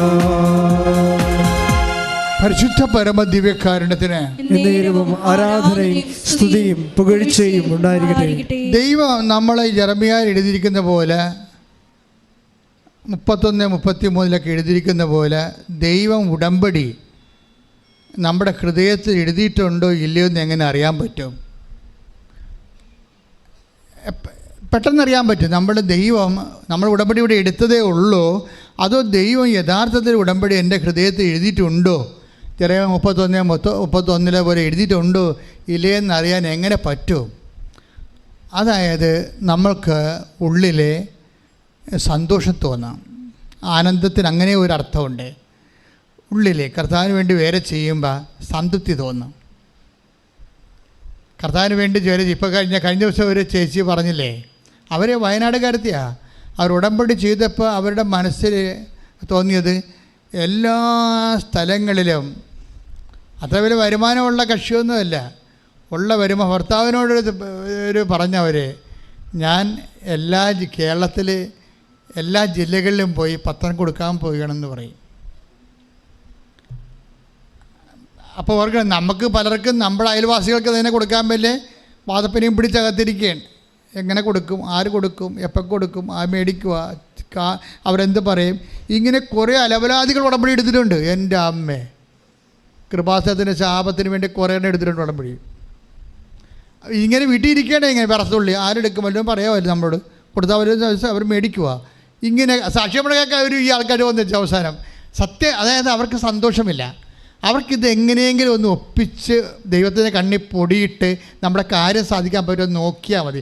പരീക്ഷണത്തിന് വേണ്ടി ചൂണ്ടയോടെ തിളങ്ങിയിരിക്കുകയാണ് പിശാച്. നിങ്ങൾ ദൈവത്തെ പരീക്ഷിക്കരുത്. നിങ്ങളുടെ ആവശ്യത്തിന് വേണ്ടി നിങ്ങളിങ്ങനെ ഓരോ കാര്യങ്ങൾ കാട്ടിക്കൂട്ടി നോക്കുമ്പോൾ ദൈവം കൊണ്ടുവന്ന് നിങ്ങളുടെ അണ്ണാക്കിൽ ഉച്ചരായിരിക്കണം. That is wrong. എൻ്റെ ദൈവവേദന നിന്നോട് പറഞ്ഞിരിക്കുന്നത് ദൈവസ്നേഹം നിറയാൻ പറഞ്ഞിരിക്കുകയാണ്. അല്ല നിനക്ക് കിട്ടുന്ന ഭൗതിക ആനുകൂല്യങ്ങൾ വെച്ചുകൊണ്ട് നീ ഒരു മുഴക്കോല് കൊടുത്തുകൊണ്ട് ദൈവത്തെ അളക്കാൻ വന്നാലേ, കർത്താവ് എന്താ പറഞ്ഞത്, നിങ്ങൾ അളക്കുന്ന അളവ് പോലും കൊണ്ട് നിങ്ങൾക്കും അളന്ന് കിട്ടുമെന്ന്. എന്തിനാണ് ദൈവത്തെ കൊണ്ട് അളപ്പിക്കണത്? നിങ്ങൾ താങ്ങുമോ? അപ്പോൾ ചെയ്യേണ്ടതെന്ന് വെച്ച് കഴിഞ്ഞാൽ നമ്മുടെ മുമ്പിൽ ഒരു ഓപ്ഷനേ ഉള്ളൂ, മര്യാദയ്ക്ക് ദൈവസ്നേഹം നിറക്കാൻ നോക്കുക, പ്രാർത്ഥിക്കുക. കർത്താവേ എന്ത് ചെയ്താലും ഉടമ്പടി പ്രകാരം എന്ത് ചെയ്താലും കടുത്ത ദൈവസ്നേഹത്തോടെ ചെയ്യുവാൻ എനിക്ക് അഭിഷേകം നൽകണമേ. എസെക്കിയേൽ പറയുന്നത് പോലെ പുതു ചൈതന്യം നൽകണമേ. ശ്രദ്ധിക്കട്ടെ. ഹല്ലേലൂയ, ഹല്ലേലൂയ, ഹല്ലേലൂയ. യേശുവേ നന്ദി. ഹല്ലേലൂയ, ഹല്ലേലൂയ. ദൈവസ്നേഹത്താൽ നിറഞ്ഞ പരിശുദ്ധ പ്രവർത്തനങ്ങൾ ചെയ്യുവാൻ ഹല്ലേലൂയ, ഹല്ലേലൂയ, ഹല്ലേലൂയ, ഹല്ലേലൂയ. ഞങ്ങളെ അഭിഷേകം ചെയ്യണമേ. ഹല്ലേലൂയ. ദൈവമേ വരണേ, എൻ്റെ ഉള്ളിൽ വസിക്കാൻ വരണേ. ആത്മാവാം ദൈവമേ വരണേ, എൻ്റെ ഉള്ളിൽ വസിക്കാൻ വരണേ. ദാഹിച്ചു നിന്നെ ഞാൻ തേടുന്നു, സ്വർഗം തുറന്നിറങ്ങി നീ വരണേ. ദാഹിച്ചു നിന്നെ ഞാൻ തേടുന്നു,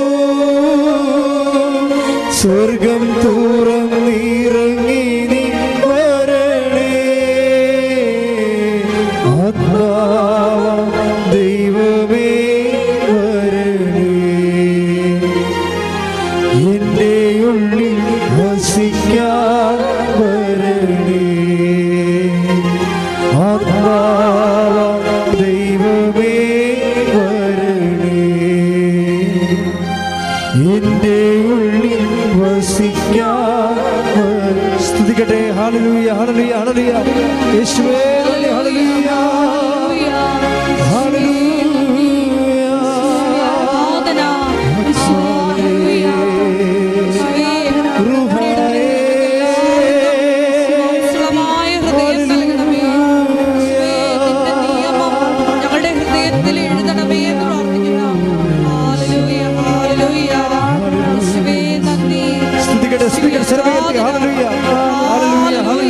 ഹല്ലേലൂയ.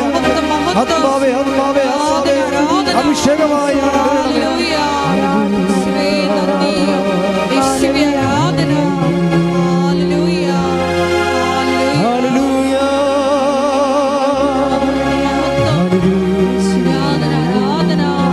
ഹല്ലേലൂയ. ദാഹിച്ചു നിന്നെ ഞാൻ തേടുന്നു,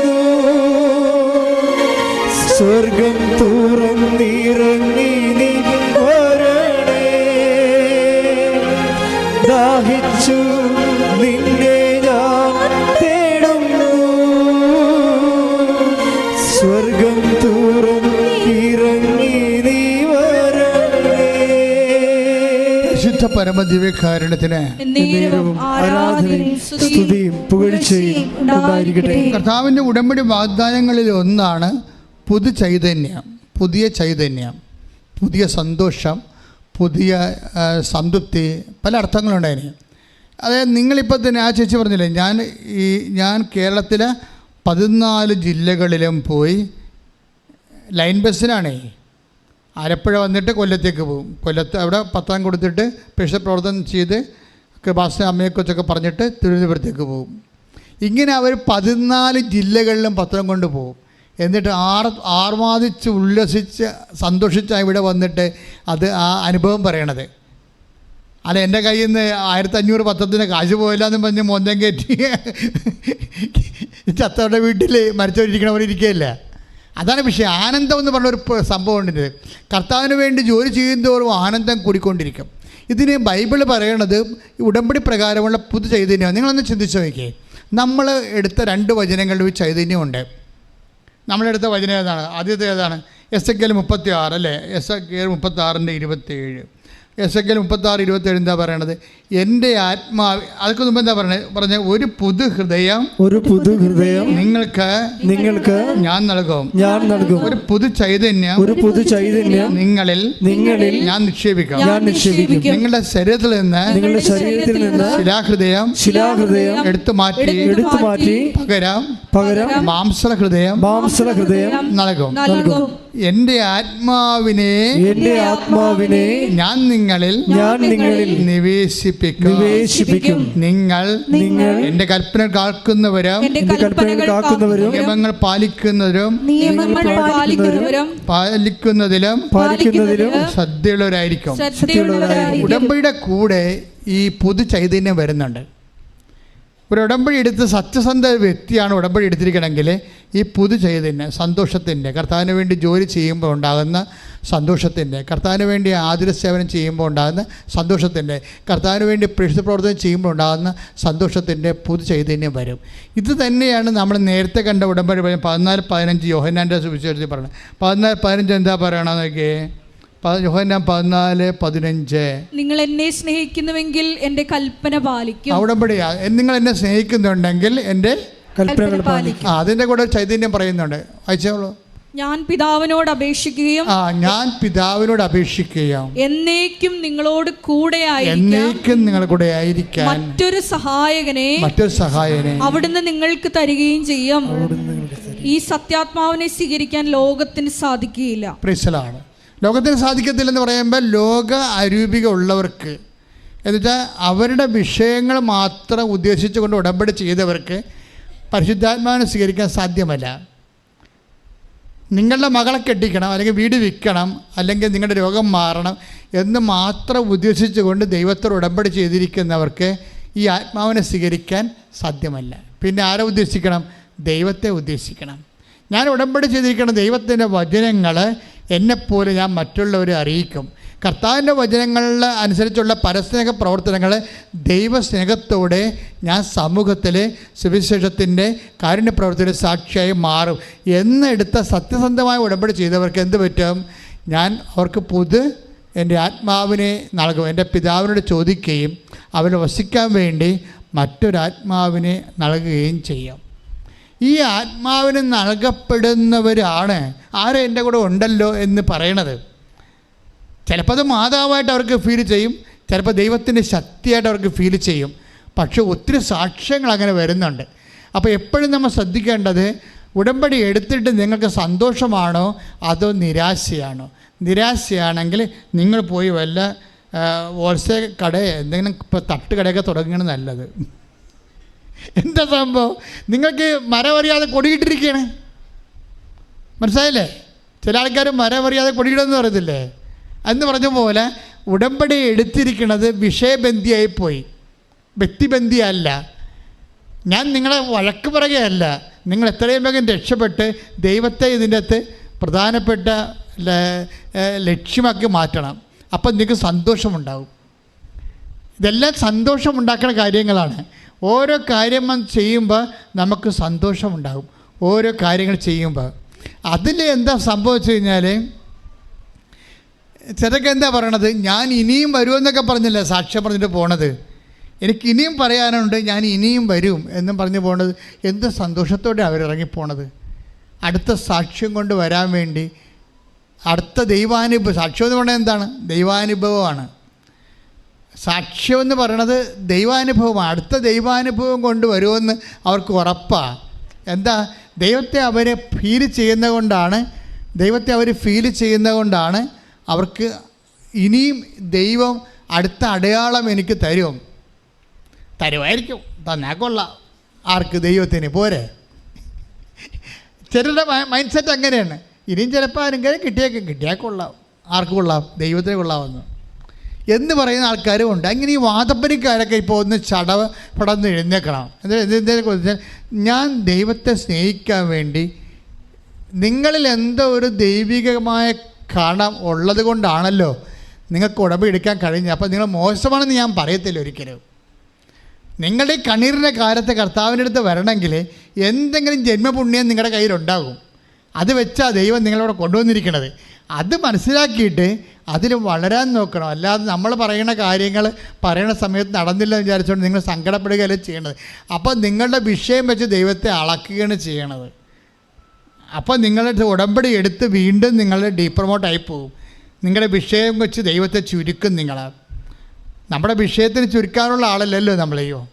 അപ്പം അതുകൊണ്ട് നിങ്ങൾ ഉടമ്പടി എടുക്കുക. ഞാൻ ദൈവത്തിന് വേണ്ടി ജീവിക്കാൻ വേണ്ടി തീരുമാനിക്കുക. അതിനാവശ്യമായ ദൈവസ്നേഹം ആർജിക്കുക. ദൈവസ്നേഹം ആർജിക്കണതും ശരിക്കും ദൈവസ്നേഹം ആർജിക്കണതും ഇപ്പം ദൈവസ്നേഹം ഇല്ലാത്ത ആൾക്കാരാണെന്ന് വിചാരിച്ചോ? അങ്ങനെ ഒരു പാരമ്പര്യമോ പരിശീലനമോ ഇല്ലാത്ത ആളെന്ന് വിചാരിച്ചോ? പക്ഷേ നിങ്ങൾക്കറിയാമല്ലോ, ഞങ്ങൾ നിങ്ങളോട് കുറച്ച് കാരുണ്യ പ്രവൃത്തി ചെയ്യാൻ പറയുന്നു. ഇപ്പം എന്താ സംഭവിച്ചിരിക്കണത്? ഇപ്പം കഴിഞ്ഞ ദിവസം ഞാനിവിടെ നിന്ന് ഇറങ്ങിയപ്പോൾ എൻ്റെ കാറ് ഉന്തി സ്റ്റാർട്ടാക്കേണ്ട അവസ്ഥ വന്നു. പുതിയ കാറാണേ, അധികം കാലമൊന്നും ആയില്ല, ആരും ഡ്രൈവ് ചെയ്യാറില്ല, ഞാനാണ് എവിടെയെങ്കിലും പോണത്. പക്ഷേ കാറ് നിന്ന് പോയി. ഡ്രൈവർ പറഞ്ഞ് ഞാൻ കുറച്ച് മുമ്പ് അങ്ങോട്ടൊക്കെ എടുത്തിട്ടാണെന്നൊക്കെ പുള്ളിക്കാരൻ പറയുന്നുണ്ട്.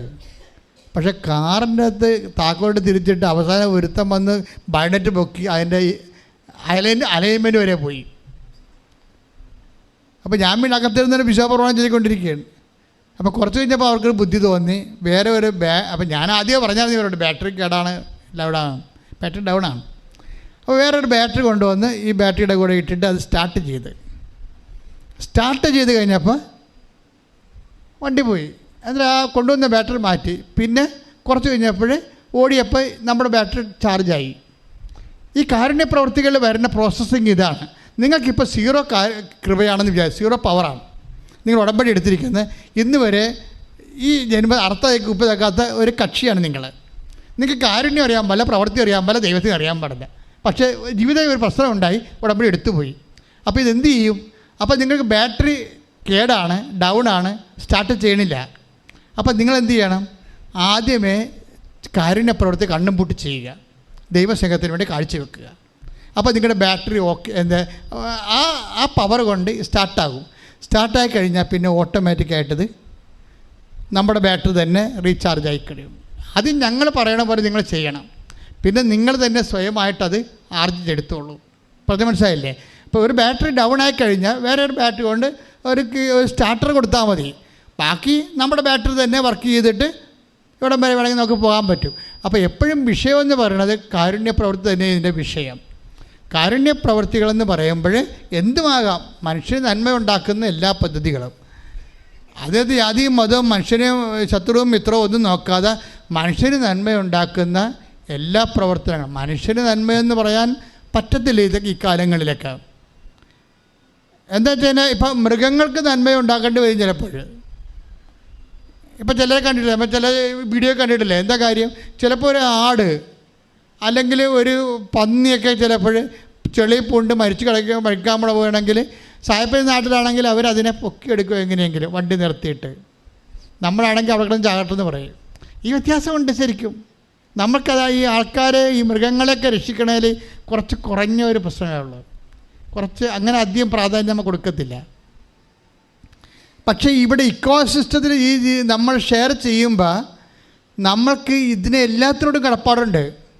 ഇപ്പോൾ ഫ്രാൻസിസ് സേവർ ഇവിടെ വന്നിട്ട് ആദ്യം ചെയ്ത പണി ഒരു കുരുവിയെ ആരാണ്ട് കുഞ്ഞുങ്ങൾ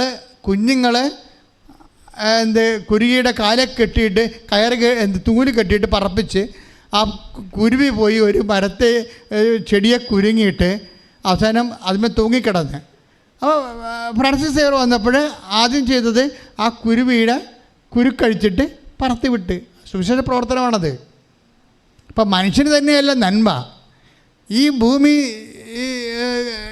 കുടുംബത്തിൽ നമ്മുടെ കൂടെ ജീവിക്കുന്ന എല്ലാവർക്കും നന്മ ചെയ്യാനുള്ള മനസ്സ് രൂപപ്പെട്ട് വന്നാൽ നിങ്ങൾ പക്ക ഉടമ്പടിയിലായി. ഇപ്പം നമ്മുടെ ബന്ധുക്കളെ മാത്രമല്ലേ, എപ്പോഴും നമ്മൾ ഉടമ്പടി ചെയ്യുമ്പോൾ നമുക്ക് നന്മ ചെയ്യുമ്പോൾ നമ്മൾ ബന്ധുക്കളെ മാത്രമാണ് അഡ്രസ്സ് ചെയ്യണത്. അല്ലെങ്കിൽ നമുക്ക് നാളെ ഗുണം വരാൻ സാധ്യതയുള്ള ആൾക്കാർ മാത്രമേ നമ്മൾ അഡ്രസ്സ് ചെയ്യത്തുള്ളൂ. അപ്പം നിങ്ങൾ മനുഷ്യനായി, ഒരു കുഴപ്പമില്ല. പക്ഷെ നമ്മൾ ഉടമ്പടി ദൈവം മനുഷ്യനുമായിട്ട് ചെയ്യാറില്ല, ദൈവ പൈതരുമായിട്ടാണ് ചെയ്യണത്. അപ്പോൾ ഉടമ്പടിയുടെ കപ്പാസിറ്റിയിൽ നമ്മൾ ദൈവ പൈതലാകണം. അപ്പം നമ്മുടെ ബന്ധുക്കളുടെ അപ്പുറത്ത്, സ്വന്തപ്പെട്ട അപ്പുറത്ത്, നമുക്ക് സഹായം ചെയ്യാൻ സാധ്യതയുള്ള ആൾക്കാരുടെ അപ്പുറത്ത് ഒരു പ്രയോജനമില്ലാത്തവരാണെങ്കിലും നമ്മൾ ദൈവത്തിൻ്റെ സ്നേഹത്താൽ നമ്മൾ അവർക്ക് വേണ്ടി സമയമോ അവരുടെ നിലനിൽപ്പിന് വേണ്ടി ഒരു സഹായമോ ചെയ്തു കഴിഞ്ഞാൽ നീ ദൈവ പൈതലായിട്ട് മാറി. ഞങ്ങളെ സെമിനാരിൽ നിന്ന് തെറ്റ് പഠിപ്പിച്ച് ഇറക്കിയിട്ടുള്ള ആൾക്കാരാണ് ഞങ്ങൾ. ഞാൻ സെമിനാരിൽ നിന്ന് ഇറങ്ങുമ്പോൾ ഡീക്കന്മാരുടെയൊക്കെ ഭയങ്കര അവസാനത്തെ കൊലക്കാരാണ് ഡീക്കന്മാരുടെ ഭയങ്കര വിരുന്നും ഭയങ്കര അവസാനത്തെ ഫെയർവെൽ സ്പീച്ചൊക്കെ ഉണ്ട്. അപ്പോൾ ഒരു അച്ഛൻ വന്ന് അവസാനം നമ്മളെ യാത്രയാക്കും. സെമിനാരി 7 കൊല്ലത്തെ പഠനവും കഴിഞ്ഞിട്ട് അവർ നമ്മളെ ഗുഡ് ബൈ പറഞ്ഞ് യാത്രയാക്കുമ്പോൾ അവർ നമുക്കൊരു സന്ദേശം തരും. അപ്പോൾ അതിനകത്ത് ഏറ്റവും വലിയ നല്ല ചൈതന്യമുള്ള അച്ഛനായിരിക്കും വന്ന് പറയണത്. ഞാൻ എന്നെ ഡീക്കനാക്കി ഇറക്കിയപ്പോൾ അവർ പറഞ്ഞ് ഞാൻ ഇന്നും ഓർത്തിരിപ്പുണ്ട്, നിങ്ങൾ ബേസിക്കായിട്ട് ആദ്യം ഒരു മനുഷ്യനാവുക, അതിനുശേഷം നിങ്ങളൊരു പുരോഹിതനാകാൻ പറഞ്ഞു. ഞാൻ പിന്നീട് എൻ്റെ ജീവിതം വെച്ച് നോക്കിയപ്പോൾ എന്ത് പൊട്ടത്തരമാണ് പറഞ്ഞ് ഞങ്ങളെ കേൾപ്പിച്ച് പറഞ്ഞു വിട്ടതെന്ന് ഓർത്ത് പോയി. കാര്യം ഒരു പുരോഹിതൻ എത്രയോ വലുതാണ് മനുഷ്യനേക്കാൾ. ആദ്യം ഒരു പുരോഹിതനാകാൻ പഠിഞ്ഞ മനുഷ്യന്മാരെ ഇവിടെ ആവശ്യമുണ്ട്, കൂടുതലുണ്ട്. ആദ്യം ഒരു പുരോഹിതൻ എന്ന് പറഞ്ഞാൽ കർത്താവിൻ്റെ ചൈതന്യം അതുപോലെ ഉൾക്കൊണ്ട് അതനുസരിച്ച് ജീവിക്കാൻ ജനങ്ങളെ ജീവിക്കാൻ പഠിപ്പിക്കുന്ന ഒരു അർപ്പിതനാണ്. ആദ്യം ഒരു പുരോഹിതനാകാൻ വേണ്ടി ശ്രമിച്ചിരുന്നെങ്കിൽ നമ്മൾ ഓട്ടോമാറ്റിക്കായി മനുഷ്യരാകും. മനുഷ്യരായതുകൊണ്ട് പുരോഹിതനാകണമെന്ന് ഒരു നിർബന്ധമില്ല. ഒരു നല്ല പുരോഹിതനായ ഓട്ടോമാറ്റിക് മനുഷ്യനാകാം. ഒരു മനുഷ്യനായതുകൊണ്ട് പുരോഹിതനാകണമെന്ന് നിർബന്ധമില്ല. കാര്യം പുരോഹിതൻ്റെ അകത്ത് ഈ സ്വയംദാനമെന്ന് സംഭവമുണ്ട്, മനുഷ്യനിൽ സ്വയംദാനമില്ല. അപ്പോൾ ഈ 7 കൊല്ലം പഠിപ്പിച്ചിട്ട് അവസാനം വിഡ്ഢിത്തരവും പറഞ്ഞാണ് ഞങ്ങളെ പുറത്ത് കൈവെപ്പിച്ച് വിട്ടിരിക്കണേ. ഇങ്ങോട്ട് നമ്മൾ കർത്താവിൻ്റെ പഠനങ്ങളോട് തെറ്റാണത് ശരിക്കും പറഞ്ഞ്. നമ്മളെ സംബന്ധിച്ചിടത്തോളം നമ്മൾ ഒരു പുരോഹിതനായി കഴിയുമ്പോൾ നമുക്ക് വേറെ മുമ്പും പുറകും പെങ്ങളും ആങ്ങളെയും ആരും ഒക്കെ ഒന്നും ഇല്ല. ആരാണുള്ളത്? ജനം. കർത്താവിൻ്റെ രക്തത്താൽ വീണ്ടെടുക്കപ്പെട്ട ഒരു ജനതയാണുള്ളത്. പിന്നെ ഉള്ളവരാരാണ്? കർത്താവിൻ്റെ രക്തത്താൽ വീണ്ടെടുക്കപ്പെടാൻ സാധ്യതയുള്ള ജനങ്ങൾ. ക്രിസ്ത്യൻസ് മാത്രമല്ല, എല്ലാവർക്കും വേണ്ടിയാണ് ക്രിസ്തു ക്രൂശിക്കപ്പെടുകയും നമുക്ക് പാപക്ഷമ നൽകുന്ന സാഹചര്യം ഇവിടെ ഉണ്ടാകുകയും ചെയ്തെങ്കിൽ ആ ക്രിസ്തുവിൽ വിശ്വസിക്കാൻ സാധ്യതയുള്ള ജനങ്ങളുണ്ട്. അവർക്ക് വേണ്ടി അർപ്പിതനായിരിക്കുകയാണ്. അങ്ങനെ ഒരു വിഷയം വരുമ്പോൾ എന്താ വിഷയം പറയുന്നത്? ഒരു മനുഷ്യനേക്കാൾ നിലവാരത്തിലുള്ള കാര്യം. ക്രിസ്തു ഒരേ സമയം മനുഷ്യനായിരുന്നു, അതേസമയം തന്നെ അവൻ ദൈവമായിരുന്നു. ഇവൻ്റെ ഒരു പകർപ്പായിട്ടാണ് പിന്നീട് പുരോഹിതം വരണത്. അപ്പം ഞാൻ പറയണത് ഞാൻ കേമനാണെന്ന് പറയുകയല്ല. ഞാൻ പറഞ്ഞു വരുന്നതിൻ്റെ കാരണം ഈ നമ്മളെ പ്രയോറിറ്റി ഓഫ് സെറ്റിങ്സിൽ ഹ്യൂമാനിറ്റേറിയൻ കൺസെപ്റ്റ് നമ്മളെ വിഴുങ്ങിക്കഴിഞ്ഞപ്പോൾ ഇതുപോലെ വിഡ്ഢിത്തരങ്ങൾ സഭയിൽ എഴുന്നള്ളിക്കപ്പെട്ടിട്ടുള്ള കാലഘട്ടങ്ങൾ ഉണ്ടായിട്ടുണ്ടെന്ന് ഞാൻ പറഞ്ഞതാണ്. ഞാൻ പറഞ്ഞതിൻ്റെ അർത്ഥം എന്ന് പറയണത് ഒരു ദൈവ പൈതലുമായിട്ടാണ് ദൈവം ഉടമ്പടി ചെയ്യണത്, ഒരു മനുഷ്യനുമായിട്ടല്ല. നിങ്ങളൊരു മനുഷ്യനാണെങ്കിൽ ഒരു ദൈവ പൈതലായിട്ട് കൺവേർട്ട് ചെയ്യണം. എന്താ കാര്യം? ദൈവ പൈതലായിട്ട് കൺവേർട്ട് ചെയ്യണമെന്ന് പറഞ്ഞതിൻ്റെ കാരണം, നമ്മൾക്ക് മെച്ചമില്ലാത്ത ആൾക്കാർ, ചിലപ്പോൾ നമ്മളെ സഹായിക്കുന്ന ആൾക്കാർ ഈ ജന്മത്തിൽ നമ്മളെ വീണ്ടും കണ്ടുമുട്ടില്ലെന്ന് വരും. നിങ്ങൾ നാളെ കണ്ടുമുട്ടുന്ന ആൾക്കാർക്ക് വേണ്ടിയാണ് കൈസഹായം ചെയ്യണത്. നമ്മളവരെ ചെയ്തു കഴിഞ്ഞാൽ അവരെ നമ്മളെ സഹായിക്കും. അവർക്ക് വസ്ത്രം കൊടുക്കുകയോ പണം കൊടുക്കുകയോ ചെയ്ത് കഴിഞ്ഞാൽ നമുക്കൊരാവശ്യം വരുമ്പോൾ അവർ നമ്മളെ സഹായിക്കും. ഇത് മനുഷ്യന് സാധിക്കുന്ന കാര്യമാണ്. ഇത് മനുഷ്യത്വം അല്ല ഇവിടെ വേണ്ടത്. ഇവിടെ ദൈവപ്രകൃതിയുള്ളൊരു മനുഷ്യത്വം വേണ്ടി വരും. ഉടമ്പടി ദൈവം ഉദ്ദേശിക്കുന്നത് അതാണ്. ഞാൻ നിങ്ങളുടെ ഉള്ളിൽ നിന്ന് ശിലാഹൃദയം എടുത്ത് മാറ്റും, പകരം എന്ത് ചെയ്യും? മാംസളമായ ഹൃദയം നൽകും. എന്തിനു വേണ്ടിയാണ്? ഒരു പുതു ചൈതന്യം നിങ്ങൾ നിക്ഷേപിക്കും. പുതു ചൈതന്യത്തിന് നിക്ഷേപിക്കപ്പെടുമ്പോൾ ആ പുതു ചൈതന്യം നമ്മൾ പ്രവർത്തനക്ഷമമായിക്കൊണ്ട് ദൈവത്തിൻ്റെ ഇഷ്ടം നിറവേറ്റിക്കൊണ്ട് ദൈവരാജ്യം സംജാതമാക്കുന്നതിനുള്ള ദൈവ പദ്ധതിയിലുള്ള ഈ കാലഘട്ടത്തിൻ്റെ മനുഷ്യൻ്റെ സഹകരണമാണ് ഉടമ്പടി. കൈയടിച്ച് കർത്താവേ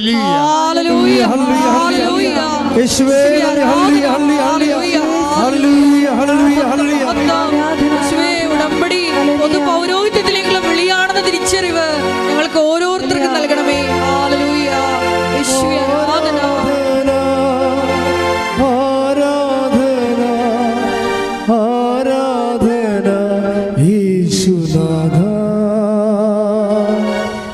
ആരാധന ആരാധന ആരാധന യേശുനാഥ. പരിശുദ്ധ പരമദിവ്യകാരുണ്യത്തിന് ആരാധനയും സ്തുതിയും പുകഴ്ചയും ഉണ്ടായിരിക്കട്ടെ. അപ്പോൾ എവിടെയെല്ലാം കവനന്റ് പറഞ്ഞിട്ടുണ്ടോ, എവിടെയെല്ലാം ഉടമ്പടിയെക്കുറിച്ച് ദൈവം പറഞ്ഞിട്ടുണ്ടോ, അവിടെയെല്ലാം പുതിയ ഹൃദയത്തെക്കുറിച്ച് പറഞ്ഞിട്ടുണ്ട്. അവിടെയെല്ലാം പുതിയ ഹൃദയത്തെക്കുറിച്ച് പറഞ്ഞിട്ടുണ്ടോ, എവിടെയെല്ലാം ദൈവസ്നേഹത്തെക്കുറിച്ച് പറഞ്ഞിട്ടുണ്ടോ, അവിടെയെല്ലാം ദൈവം പറഞ്ഞിരിക്കുന്നത് പുതു ചൈതന്യത്തെക്കുറിച്ചാണ്, പുതിയ ആത്മാവിനെക്കുറിച്ചാണ് പറഞ്ഞിരിക്കുന്നത്. ഓർക്കുക, ഉടമ്പടി എടുക്കുമ്പോൾ നമുക്ക് ലഭിക്കുന്നത് ആത്മാവിനെയും ആത്മാവിൻ്റെ ബലങ്ങളെയുമാണ്. കൈയടിച്ച് കർത്താവേ ഹല്ലേലൂയ. ഹല്ലേലൂയ. ഹല്ലേലൂയ. ഹല്ലേലൂയ. ഹല്ലേലൂയ. ഹല്ലേലൂയ. യേശുവേ നന്ദി. ഹല്ലേലൂയ. ഹല്ലേലൂയ. യേശുവേ ഹല്ലേലൂയ. ഹല്ലേലൂയ. ആരാധന. ഹല്ലേലൂയ.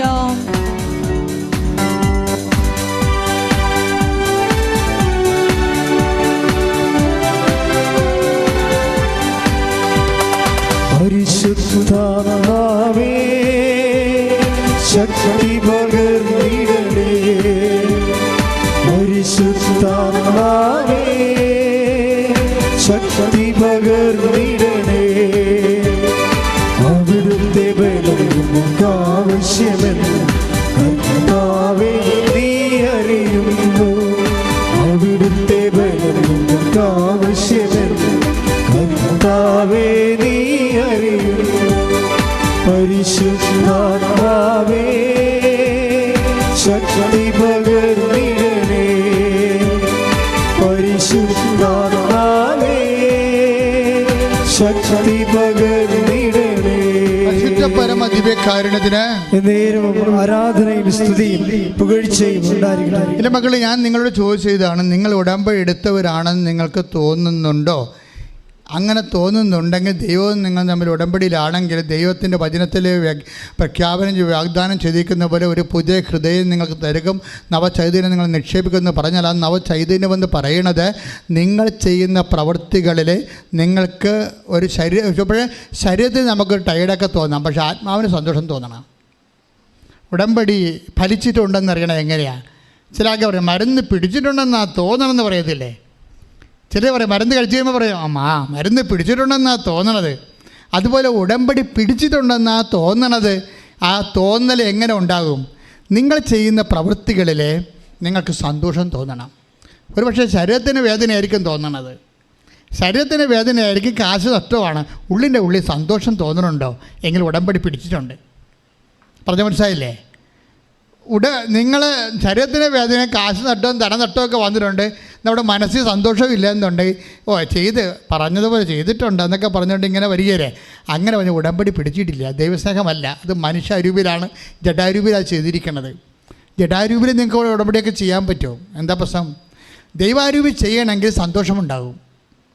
അത് ഒരു 10 പേരെ രോഗികളെ കാണാൻ പോയാലും 10 പേരുടെ കർത്താവിനെ കുറിച്ച് പറഞ്ഞാലും 10 പത്രം 10 സ്ഥലങ്ങളിൽ കൊടുത്താലും വേണമെങ്കിൽ നിങ്ങൾക്ക് 10 പത്രം അടുത്തടുത്ത് കൊടുക്കാൻ പറ്റും. ചിലർ പറയും, അപ്പോൾ ചില വീട്ടിൽ പത്രം കൊടുക്കാൻ ചിലർ പറയും ഇത് ഞങ്ങൾക്ക് കിട്ടിയതാണ്, എന്നാലും ഞാൻ ഇവിടം വരെ വന്നില്ല, ഒന്നുകൂടി ഇരിക്കട്ടെ എന്ന് പറയും. ഇങ്ങനത്തെ അലവലാദികളുണ്ട്, ഭയങ്കര അലവലാദികൾ. ചിലരെ കാണുമ്പോൾ തന്നെ എനിക്കറിയാം ഇത് ഉടമ്പടി പിടിച്ചിട്ടില്ലെന്ന് അറിയാൻ പറ്റും. അതായത് പല വീടുകളിൽ പത്തം കൊണ്ടുണ്ടാക്കിയല്ല, അപ്പോൾ അതിൽ പല ആൾക്കാരും ഉണ്ടല്ലോ ഇതുപോലെ. അപ്പോൾ ഒരു വീട്ടിൽ പത്തം കൊണ്ടൊക്കെ ചെല്ലുമ്പോൾ അവർ പറയും ഏയ് ഇതല്ലേ ഇതിവിടെ കിട്ടിയതാണ്, എന്നാലും ഞാൻ ഇവിടം വരെ വന്നില്ലേ, വണ്ണം കൂടി ഇരിക്കട്ടെ. എന്ത് അവർക്ക് പോകാൻ കഴിയില്ല. അളിഞ്ഞ മോന്ത്യമായിട്ട് എങ്ങനെയെങ്കിലും ഒപ്പിക്കാൻ നോക്കുകയാണവർ ഈ വിഷയം. ഇവർ ഉടമ്പടി പിടിക്കത്തില്ല, ജന്മത്തെ പിടിക്കത്തില്ല. നിങ്ങൾ ഇവിടെ കൊടുത്ത ആ പത്രത്തിൻ്റെ കാശ് വാങ്ങിച്ചുകൊണ്ട് എപ്പോഴും ഈ ജില്ല വിട്ട് പോകാനേ ഞാൻ പറയത്തുള്ളൂ. കാരണം നിങ്ങൾക്ക് ഈ പണി പറഞ്ഞിട്ടില്ല, നിങ്ങൾക്കിത് എന്താണെന്ന് അറിയത്തില്ല ഇപ്പോഴും. അത് മര്യാദക്ക് ഓരോ ക്ലാസ്സുകളും കേട്ടിട്ട് എങ്ങനെയാണ് ദൈവസ്നേഹം ഡെവലപ്പ് ചെയ്യേണ്ടതെന്ന് നോക്കണം. എന്താ കാര്യം ചെയ്ത് നമുക്ക് സന്തോഷം തോന്നണം. നമുക്ക് ശാരീരിക വേദന ഉണ്ടാകും, പക്ഷേ മനസ്സിന് സന്തോഷം തോന്നും. അപ്പോൾ ഉടമ്പടി പിടിച്ച് നിർത്താം. കർത്താവ് എന്താ പറയുന്നത്? ഗർഭിണിയെ പോലെയാണെന്ന്. ഒരു ക്രിസ്ത്യാനിയുടെ സന്തോഷം എന്ന് പറയുന്നത് ഗർഭിണിയെ പോലെ എന്നാണ് പറഞ്ഞാൽ. ക്രിസ്ത്യാനി എന്ന് പറഞ്ഞാൽ ആരാണ്? ദൈവ പൈതല് ആര്? ഇപ്പം ന്യായസ്ഥാനപ്പെട്ട ക്രിസ്ത്യാനി എന്നല്ല ഞാൻ പറയണത്. ക്രിസ്തുവിനെ എൻ്റെ രക്ഷകനായിട്ട് മനസ്സിൽ സൂക്ഷിക്കുന്ന വ്യക്തികളെല്ലാം, അതനുസരിച്ച് ജീവിതം ക്രമീകരിക്കുന്ന വ്യക്തികളെല്ലാം ക്രിസ്ത്യൻസാണ്. എന്താ സംഭവം എന്ന് വെച്ച് കഴിഞ്ഞാൽ അവൻ്റെ മനസ്സിൽ അവന് നിത്യരക്ഷ കിട്ടും. എക്സ്ട്രാ ആയിട്ട് കിട്ടണത് എന്താണ്? നീ ഒരു ക്രിസ്ത്യനാകുമ്പോൾ നിനക്ക് എക്സ്ട്രാ കിട്ടണത് എന്താണ്? നിത്യതയാണ്. കാര്യം എന്താ ഈശോ പറഞ്ഞത്? എൻ്റെ കൂടെ ക്രിസ്തുവിനോട് മരിക്കുന്നവൻ ക്രിസ്തുവിനോട് കൂടെ ഉയർക്കും. കാര്യം ക്രിസ്തുവിന് വേണ്ടിയല്ലേ നമ്മൾ ലോകത്തിന് മരിക്കണത്. അങ്ങനെ വരുമ്പോൾ എന്ത് പറ്റും? ആ വിശ്വാസം സ്വീകരിക്കുമ്പോൾ എന്നിൽ വിശ്വസിക്കുന്നവൻ മരിച്ചാലും ആ ഒരൊറ്റ വാക്കാണ് കൂടുതലുള്ളത്. മറ്റു മതങ്ങളെക്കാൾ കൂടുതൽ ഇന്നത്തുള്ളത് ഏറ്റവും പ്രാമുഖ്യമുള്ള ഒരു സംഭവം എന്താണ്? എന്നിൽ വിശ്വസിക്കുന്നവൻ മരിച്ചാലും ജീവിക്കും. അങ്ങനെ ആരും പറഞ്ഞിട്ടില്ല. ഇന്ന് വരെ ആരും പറയാത്തത് കൊണ്ട്, ക്രിസ്തു മാത്രം പറഞ്ഞത് കൊണ്ട് നിൻ്റെ നിത്യജീവിതത്തിൻ്റെ പേറ്റൻ്റ് ക്രിസ്തുവിനെ ഉയർപ്പിലാണുള്ളത്. കൈയടിച്ച് കർത്താവ് എല്ലുകയാണ്.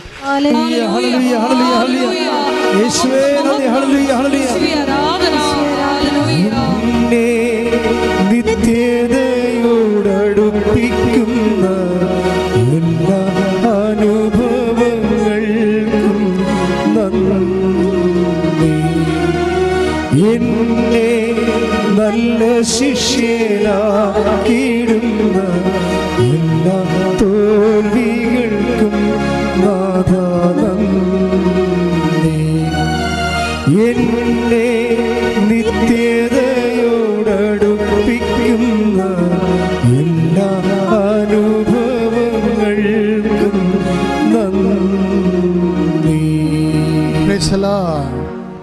അതായത് ഒരു വ്യക്തി അവളിൽ തന്നെ ജനിച്ചുകൊണ്ടിരിക്കാം. പുതിയ ജന്മങ്ങളിലേക്ക് അവൻ ജീവിച്ചിരിക്കെ തന്നെ പുതിയ ജന്മങ്ങളിലേക്ക് പകർന്നുകൊണ്ടിരിക്കാം. ഇത് സുവിശേഷത്തിൻ്റെ ഒരു ഭയങ്കരമായ ഒരു പ്രക്രിയയാണ്. അതാണ് ഗർഭിണി എന്ന് പറഞ്ഞല്ലേ. എന്താ ഈശോ പറഞ്ഞു? 16:21 എടുത്തേ. യോഹന്നാൻ 16:21 ശ്രദ്ധിക്കട്ടെ. യോഹന്നാൻ 16:21. സ്ത്രീക്ക് പ്രസവവേദന ആരംഭിക്കുമ്പോൾ അവളുടെ സമയം വന്നതുകൊണ്ട് അവൾക്ക് ദുഃഖമുണ്ടാകുന്നു. എന്നാൽ ശിശുവിനെ പ്രസവിച്ചു കഴിയുമ്പോൾ ഒരു മനുഷ്യൻ ലോകത്തിൽ ജനിച്ചതുകൊണ്ടുള്ള സന്തോഷം നിമിത്തം ആ വേദന പിന്നീട് ഒരിക്കലും അവൾ ഓർമ്മിക്കുന്നില്ല. അപ്പോൾ സന്തോഷമുണ്ട്, വേദനയുണ്ട്, ഇല്ലേ? ഈ പ്രേക്ഷിത പ്രവർത്തനത്തിൻ്റെ പ്രത്യേക ഗുണമാണ്.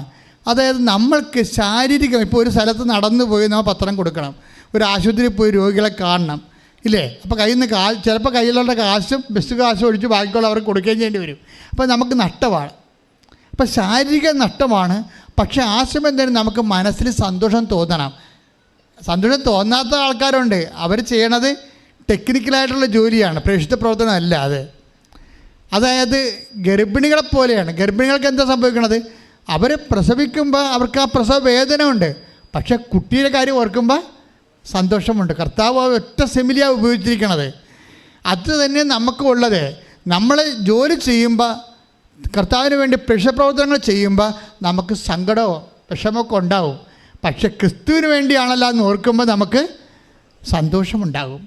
അങ്ങനെ നിൻ്റെ പ്രവർത്തനത്തിൽ സന്തോഷമില്ലെങ്കിൽ നീ ചെയ്യുന്ന ജോലി ക്രിസ്തുവിന് വേണ്ടിയുള്ളതല്ല, നിനക്ക് വേണ്ടിയുള്ളതാണ്. ഇത് വിവേചിച്ച് മനസ്സിലാക്കണം. മനസ്സിലായി? ഇത് പെട്ടെന്നൊന്ന് നമ്മളൊരു ഓപ്ഷൻ മാറിക്കിടക്കണമെന്ന് പറഞ്ഞില്ലേ? നമ്മുടെ ഈ ഉടമ്പടി പലപ്പോഴും സെൽഫ് ഓപ്ഷനിൽ കിടക്കുകയാണേ. എന്നുവെച്ചാൽ എൻ്റെ ജോലി, എൻ്റെ വീട്, എൻ്റെ PR അത് നടന്നില്ല എന്നുണ്ടെങ്കിൽ ഈ പ്രാവശ്യം നമുക്ക് കയറിപ്പോകാൻ പറ്റുന്നില്ല, ഈ ആഴ്ച ഓഫർ ലെറ്റർ വന്നില്ലെങ്കിൽ കൂട്ടുകാരുടെ കൂടെ പോകാൻ പറ്റത്തില്ല എന്ന് വിചാരിച്ചാൽ നീ മോന്തം കയറ്റി ഉടമ്പടിയിൽ ഉഴപ്പ് നിൽക്കണമെങ്കിൽ നിൻ്റെ ജോലി നിൻ്റെ വയറ്റിപ്പിഴപ്പായിട്ട് ദൈവത്തെ നീ ദുർവിനിയോഗിക്കുകയാണ്. അതാണ് പ്രശ്നം. അങ്ങനെ വന്നു കഴിഞ്ഞാൽ നീ ദൈവത്തിനാണ് പ്രാധാന്യം എന്നുണ്ടെങ്കിൽ എൻ്റെ ദൈവത്തിനറിയാം ഞാൻ എന്ത് ചെയ്യണമെന്ന്. കഴിഞ്ഞ ദിവസങ്ങളിൽ ഷൈജു എന്നും പറഞ്ഞ് എറണാകുളം സൈഡിൽ നിന്നൊരു സാക്ഷി ഉണ്ടായിരുന്നു, കോതാട്. ആ സാക്ഷ്യം നല്ല രസമാണ്. പുള്ളിക്കാരൻ ഒരു ഓഫ് ഷോർ റിഗിൽ വർക്ക് ചെയ്യുന്ന ആളാണ്. ഓഫ് ഷോർ റിഗ് എന്ന് പറയുന്നത് എണ്ണ ഖനനം ചെയ്തെടുക്കണ കടലിലെ എണ്ണക്കനിയാണ്. അതിലേക്ക് ബോട്ടിലും കപ്പലിലൊക്കെ പോകും. അങ്ങനെ അതിൽ വർക്ക് ചെയ്യുന്ന ഒരാളാണ്. അപ്പോൾ ഒരു മാസം വർക്ക് ചെയ്യാം, പിന്നെ വീട്ടിൽ ഒരു മാസം നിൽക്കാം. കാര്യം അതെല്ലാം അപകട മേഖലയായത് കാരണം ഇങ്ങനെ ഒറ്റയടിക്ക് ജോലി കൊടുക്കത്തില്ല. റെസ്റ്റ് എടുത്താണ് ജോലി കൊടുക്കുന്നത്. പക്ഷേ ഇപ്പോൾ പുള്ളിക്കൊരു പ്രശ്നം എന്താ വെച്ചാൽ ഇവിടെ കൈ രണ്ടും തളർന്നു പോയി. അത് കാൽഷിഫിക്കേഷൻ എന്ന് പറഞ്ഞൊരു രോഗമാണ്. അസ്ഥികളിലൊക്കെ ഇങ്ങനെ എല്ല് വളർന്ന് കൂടും. അങ്ങനെ കൈ ജോയിൻസിൽ എല്ല് തന്നെ വളർന്ന് കൂടിയിരിക്കണ കാരണം കൈ പൊക്കാൻ പറ്റുന്നില്ല. കൈ ഇങ്ങനെ ഇടിച്ച് എല്ലി കിടക്കുകയാണ്. അപ്പോൾ ഡോക്ടറുടെ അടുത്ത് ചെന്നപ്പോൾ പറഞ്ഞ് 2-3 ആശുപത്രി ആയുർവേദ ഇംഗ്ലീഷൊക്കെ മരുന്ന് കാണിച്ചെങ്കിലും ഒന്നും ശരിയായില്ല. പുള്ളിയുടെ ജോലി നഷ്ടപ്പെടാൻ പോവുകയാണ്. അപ്പോഴേ അദ്ദേഹത്തിന് അലോപ്പതി ചെന്നപ്പോഴേ സ്കാൻ ചെയ്ത് MRI ഒക്കെ എടുത്തു കഴിഞ്ഞപ്പോൾ പറഞ്ഞ് കാൽസിഫിക്കേഷനാണ്, കീ ഹോൾ ഓപ്പറേഷൻ ചെയ്യണം, 6 മാസത്തെ റെസ്റ്റ് ഉണ്ടെന്ന് പറഞ്ഞു. 6 മാസത്തെ റെസ്റ്റ് ഉണ്ടെങ്കിലും ഇയാളുടെ ജോലി എന്ന് പറയുന്നത് ഇയാൾ മെക്കാനിക്കാണ്. അപ്പോൾ പല സംഭവങ്ങൾ എടുത്ത് പൊക്കേണ്ടി വരും. അല്ലെങ്കിൽ വെറുതെ ഇരിക്കാൻ പറ്റത്തില്ല. അപ്പോൾ 6 മാസത്തെ റെസ്റ്റ് ആകുമ്പോൾ ജോലി പോവുകയും ചെയ്യും. അതാണ് എൻ്റെ ആപ്പടെ പുള്ളിക്ക് പ്രശ്നമായി. വേദനയാണെങ്കിൽ സഹിക്കാൻ പാടില്ല. പുള്ളിക്കാരനാണെങ്കിൽ ഭാര്യയ്ക്ക് വിശ്വാസമുണ്ട്, അമ്മയ്ക്ക് വിശ്വാസമുണ്ട്. ഇയാൾക്ക് വിശ്വാസം ഇല്ലെന്നൊന്നും പറയണില്ല, ഉണ്ട്. ഇങ്ങനെയുള്ള ഉടമ്പടി വിശ്വാസം, മാധ്യസ്ഥ വിശ്വാസമൊന്നുമില്ല. പുള്ളി പറയുന്നുണ്ട്, സാക്ഷ്യത്തിലൊന്നും എനിക്ക് വിശ്വാസമില്ല. സാക്ഷ്യം പുള്ളി ധരിച്ചു വെച്ചിരിക്കണത്, സാക്ഷ്യം എന്ന് പറയുന്നത് ഒത്തിരി അതിഭാവുകത്വം ഉണ്ടാകുന്നതാണ്. ഇല്ല 10 അനുഭവം ഉണ്ടെങ്കിൽ 100 പറയണതാണെന്നാണ് വിചാരിച്ചത്. അത് പുള്ളി അത് കേൾക്കത്തില്ല. അപ്പം അതുകൊണ്ട് പക്ഷേ ഇപ്പോഴെന്താ പ്രശ്നം വെച്ചാൽ ഓപ്പറേഷൻ ചെയ്താലും ജോലി പോകും, ചെയ്തില്ലേ ജീവിക്കാൻ പറ്റത്തില്ല. ഇപ്പോൾ അഴുകാൻ തുടങ്ങി. ഇങ്ങനെ കൈ പൊക്കാൻ പാടില്ലാതെ കൈ ഇങ്ങനെ കക്ഷത്ത് കിടന്ന് കക്ഷം അഴുകാൻ തുടങ്ങി. ഇപ്പോൾ വല്ലാത്തൊരു വിഷയത്തിലേക്ക് പുള്ളി പോയിക്കൊണ്ടിരിക്കുകയാണ്.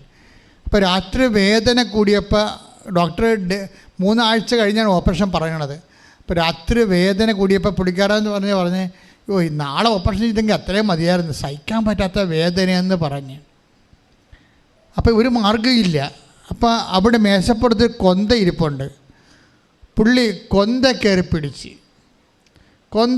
പിടിച്ചപ്പോൾ പുള്ളി മനസ്സിരിക്കണ ഇതൊക്കെ സത്യമാണെങ്കിൽ എൻ്റെ വേദന കുറയും. മാതാവ് സത്യമാണെങ്കിൽ, കാര്യം മാതാവ് സത്യമല്ലെന്ന് പറയണ ഒരു സഭാവിഭാഗം കേരളത്തിൽ എന്തുമാത്രം ഉണ്ട് ഇല്ലേ? അതാണ് ആ പുള്ളി പറഞ്ഞു. മാതാവ് മധ്യസ്ഥതയിൽ പുള്ളി വിശ്വസിക്കണില്ല. അപ്പോൾ ഈ ജീവിക്കാൻ പറ്റാതെ കഴിഞ്ഞാൽ പുള്ളി കൊന്തയെ പിടിച്ച പുള്ളി മനസ്സിൽ പറഞ്ഞ മാതാവെന്ന് പറഞ്ഞ ആൾ സത്യമാണെങ്കിൽ എൻ്റെ വേദന രാത്രി കുറയും. അയാൾ പറഞ്ഞ് വായി നാക്കിയിട്ടില്ല, 5 മിനിറ്റുള്ള വേദന കുറഞ്ഞ്. അപ്പോഴുടനെ പുള്ളിക്ക് മനസ്സിലായി മാതാവ് സത്യമാണെന്ന് മനസ്സിലായി. പുള്ളിക്കാരൻ പിറ്റേ ദിവസം വന്ന് ഉടമ്പടി എടുത്തിട്ട് ഉപ്പും അതുപോലെ തന്നെ ഉടമ്പടി തൈലം കൂടി ചേർത്ത് ഈ 2 ഭുജത്തും പെരട്ടി കഴിഞ്ഞ് പുള്ളി പിറ്റേ ദിവസം പള്ളിയിൽ പോയിട്ട് തിരിച്ചു വന്നപ്പോൾ കൈ അങ്ങോട്ട് പൊങ്ങി.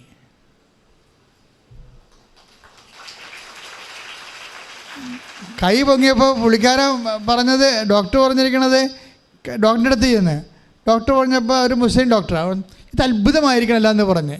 എന്താണ് കാര്യം, എങ്ങനെ പൊങ്ങിയെന്ന് പുള്ളി ഡോക്ടറിനോട് പറഞ്ഞില്ല. പക്ഷേ ഡോക്ടർ പറഞ്ഞ് റെസ്റ്റ് എടുക്കണമെന്ന് പറഞ്ഞ്, വെയിറ്റൊന്നും എടുക്കരുതെന്ന് പറഞ്ഞ്. പക്ഷേ പുള്ളിക്കാരൻ 1 മാസം കഴിഞ്ഞപ്പോൾ വർക്കിന് പോയി. അയാൾ പറയണത്, ഞാനിപ്പോൾ 25 കിലോ ഒക്കെ എടുത്ത് പൊക്കണുണ്ടെന്നാണ് പറയണത്.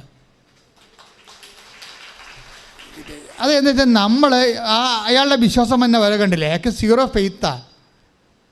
ബേസിക് ഫെയ്ത്ത് ഉണ്ട്, മാതാവിൽ പ്രത്യേകിച്ച് മധ്യസ്ഥതയിൽ വിശ്വാസമില്ല. പക്ഷെ ഒരു വിഷയം വന്നപ്പോൾ ആപ്ലിക്കേറ്റ് ചെയ്യാൻ അയാൾ തയ്യാറായി, അല്ലേ? ഈ കാര്യം വേറെ ഒരു ഓപ്ഷൻ ഇല്ല. കൊന്തക്കയറി പിടിച്ചപ്പോൾ അയാൾ പറയും, എൻ്റെ കൊന്ത എൻ്റെ ജന്മത്തിൽ ഞാൻ കൈകൊണ്ട് എടുത്തിട്ടില്ലെന്നാണ് പറയണത്.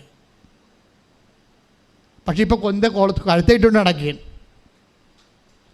അതായത് ആ മനുഷ്യൻ പറയണത് ഇതില്ല, നിങ്ങൾ സാക്ഷി കിടപ്പുണ്ട്, നോക്കിയാൽ മതി, ഇന്നിടുന്നുണ്ട് അത് എന്ന് വെച്ച് കഴിഞ്ഞാൽ നമ്മൾ വേറെ ഒരു ലോകത്തേക്ക് അങ്ങനെ പോവുകയാണ്.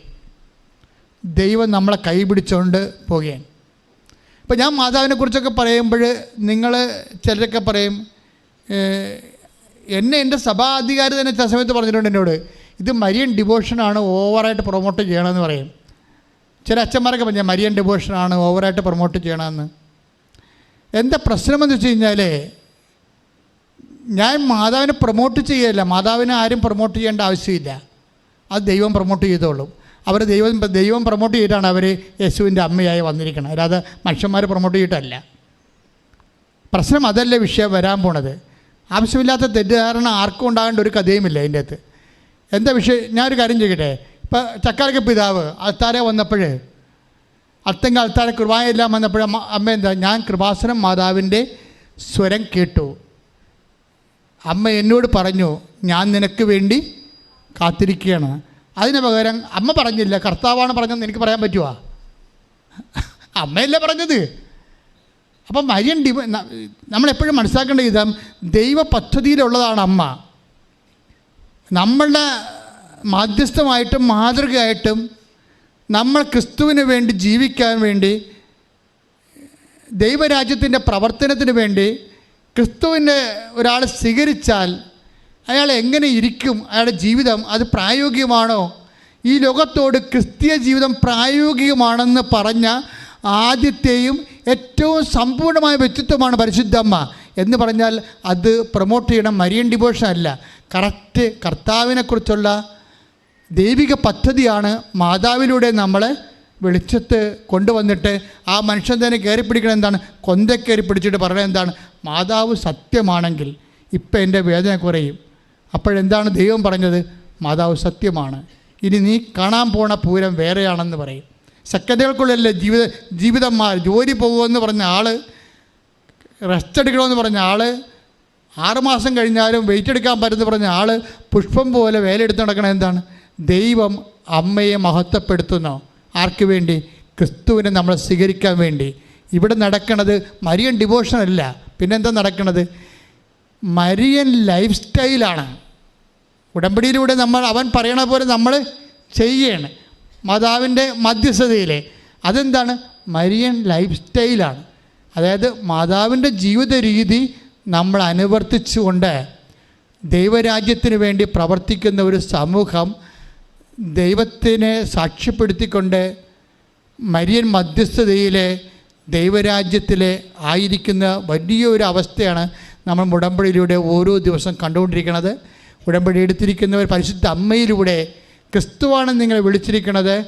ദൈവപിതാവിൻ്റെ മഹത്വത്തിന് വേണ്ടിയുള്ള ഒരു പൊതുവായിട്ടുള്ള സ്വർഗത്തിൻ്റെ കാര്യപരിപാടിയുടെ ഭാഗമായിട്ടാണ് ലോകത്തിൽ ഉടമ്പടി വന്നെങ്കിൽ ആ ഉടമ്പടി ഇന്ന് എല്ലാ മനുഷ്യർക്കും എടുത്തുകൊണ്ട് എല്ലാ മനുഷ്യരെയും ഉടമ്പടിയുടെ ഭാഗമാക്കി മാറ്റുന്ന അന്ത്യകാലത്തെ ദൈവിക പദ്ധതിയായിട്ടാണ് അമ്മ പ്രത്യക്ഷപ്പെട്ടതും. അമ്മ പ്രത്യക്ഷപ്പെട്ട് പറഞ്ഞു ദുരന്തമുണ്ടാകാൻ പോണ പ്രാർത്ഥിക്കുമെന്ന് പറഞ്ഞപ്പോൾ നെഞ്ചിൽ ഘടികാര സമയം കാണിച്ചിട്ടുണ്ട്. നെഞ്ചിൽ ഘടികാര സമയം കാണിച്ചുകൊണ്ട് സമയത്തിൻ്റെ സമാപ്തിയിലേക്ക് പ്രവേശിക്കണം നമ്മൾ.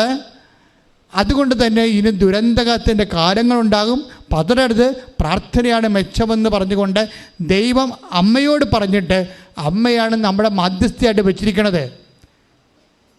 കഴിഞ്ഞ കാലഘട്ടങ്ങളിലെല്ലാം മാലാഖമാർ വന്ന് പറയുന്ന ദൈവത്തിൻ്റെ മാധ്യസ്ഥ വഹിച്ചപ്പോഴേ ഈ കാലഘട്ടങ്ങളിൽ ലൂർദിലായാലും ഫാത്തിമയായാലും കൃപാസനത്തിലായാലും എവിടെയായാലും അമ്മയിലൂടെ ദൈവം തൻ്റെ ദൗത്യത്തെ ലോകത്തിൻ്റെ അവസാനം വരെ ജനത്തിൻ്റെ വിശുദ്ധീകരണത്തിനും ശക്തീകരണത്തിനുമായി തുറന്നുകൊണ്ട് പോയിരിക്കുന്ന വലിയ പദ്ധതിയുടെ ഭാഗമായി ദൈവം നമ്മളെ മാറ്റിയതിൽ കൈയടിച്ച് കൊണ്ട് കർത്താവ്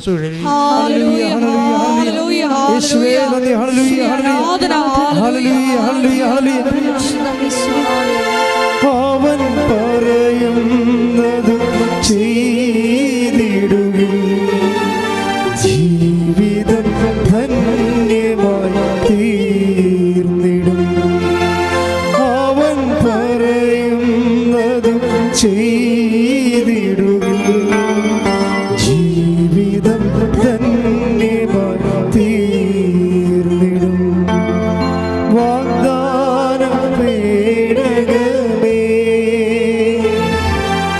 സ്വർഗീയ പൊന്മലരേ കൃപാസനത്തിൻ്റെ അമ്മേ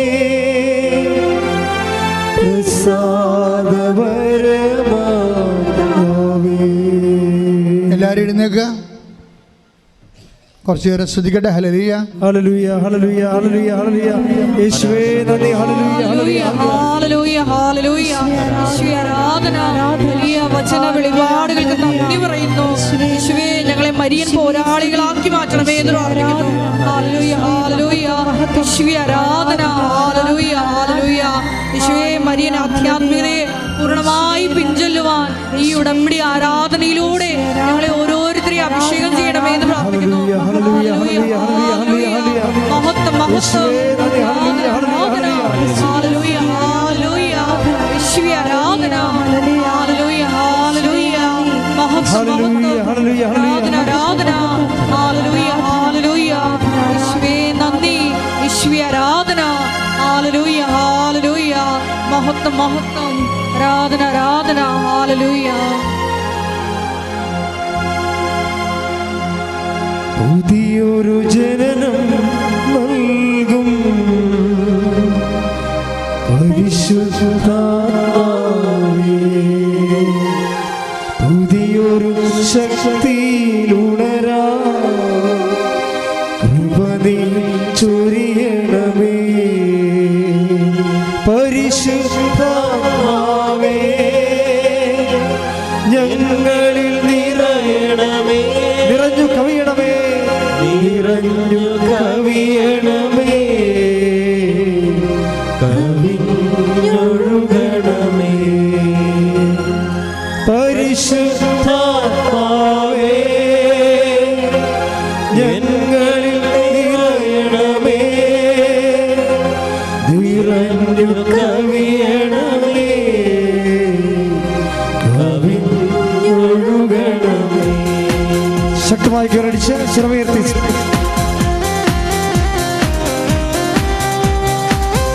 ദൈവസ്നേഹത്തോടെ നമുക്ക് ചേർന്ന് പാടാം.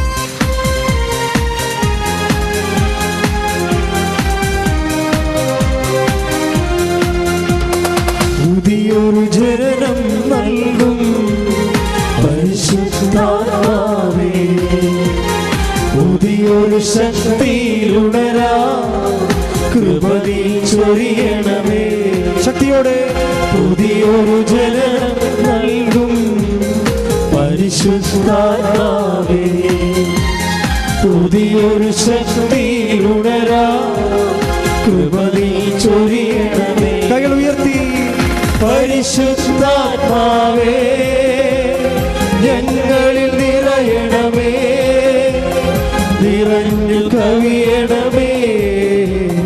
കവിഞ്ഞൊഴുകണമേ. പരിശുദ്ധാത്മാവേ ഞങ്ങളിൽ നിറയണമേ. നിറഞ്ഞു കവിയണമേ. കവിഞ്ഞൊഴുകണമേ. സ്തുതിക്കട്ടെ. ഹല്ലേലൂയ ഹല്ലേലൂയ ഹല്ലേലൂയ. ഹല്ലേലൂയ ഹല്ലേലൂയ. യേശുവേ ആരാധന. ഹല്ലേലൂയ ഹല്ലേലൂയ. യേശുവേ ആരാധന. യേശുവേ മരിയനോട് കൂടി എടുത്ത് പ്രാർത്ഥിക്കുന്ന മക്കളുടെ വിവിധങ്ങളായ ജീവിത നിയോഗങ്ങളെ ഈ അടുത്താറി ഞങ്ങൾ പ്രത്യേകമായിട്ട് സമർപ്പിച്ച് പ്രാർത്ഥിക്കുന്നു. യേശോയെ ഞങ്ങളിൽ നിന്ന് ശിലാഹൃദയം എടുത്തു മാറ്റി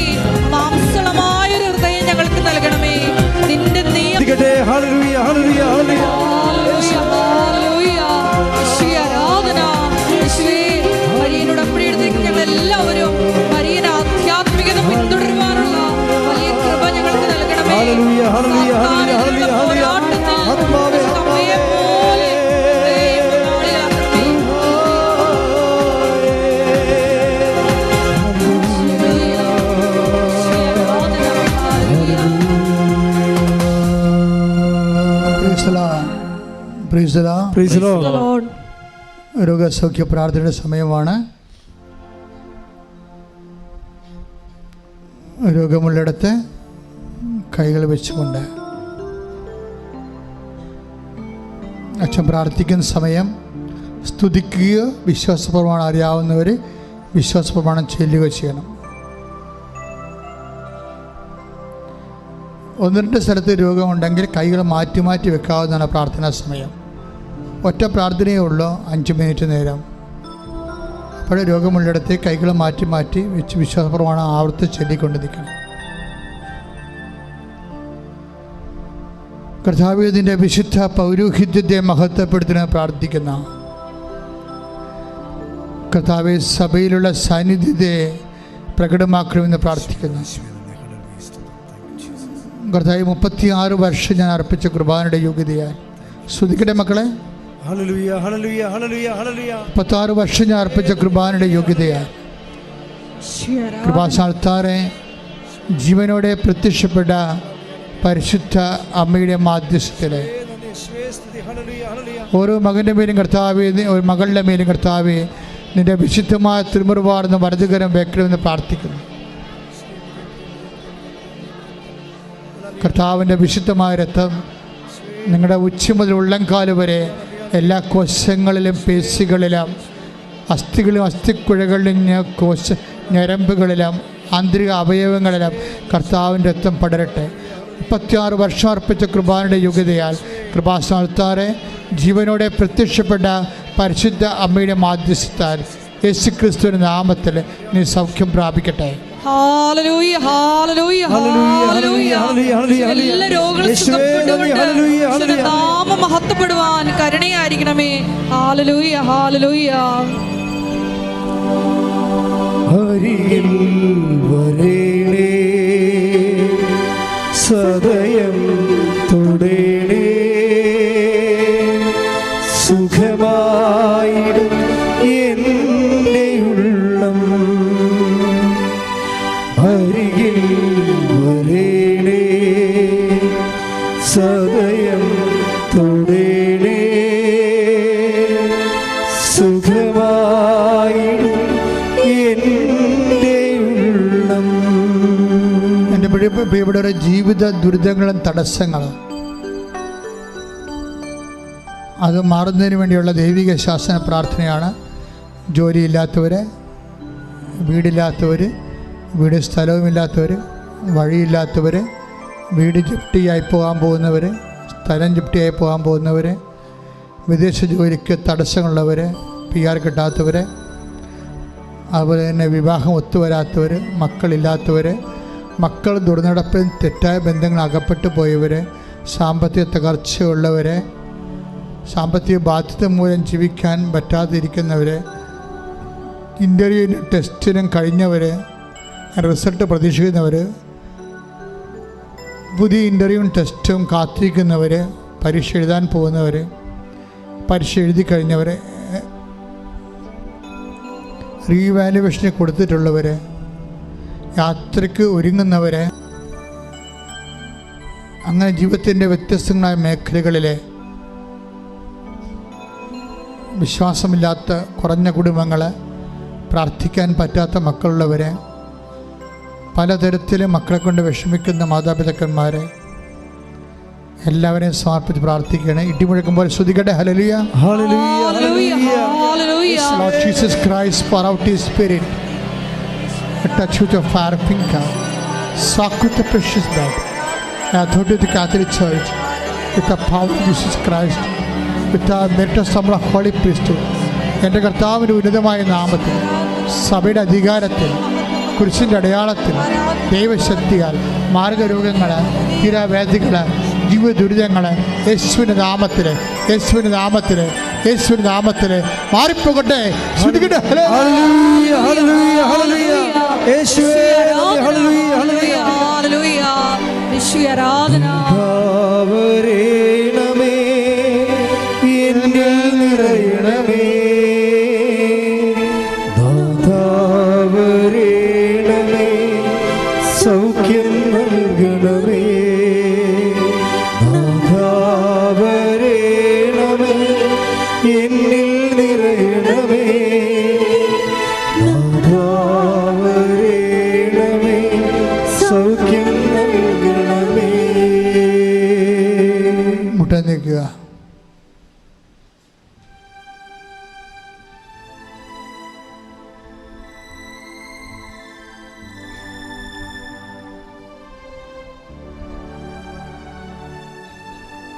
മകനെ പ്രാർത്ഥനയുടെ സമയമാണ്.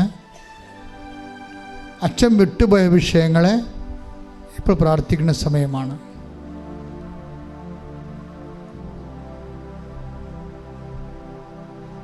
നിങ്ങളുടെ സ്വകാര്യ സങ്കടങ്ങളിൽ എന്തെങ്കിലും അച്ഛൻ വിട്ടുപോയിട്ടുണ്ടെങ്കിൽ ഇപ്പോൾ പരിശുദ്ധ അമ്മയുടെ മാധ്യസ്ഥതയിൽ ഈശോയ്ക്ക് സമർപ്പിക്കുക.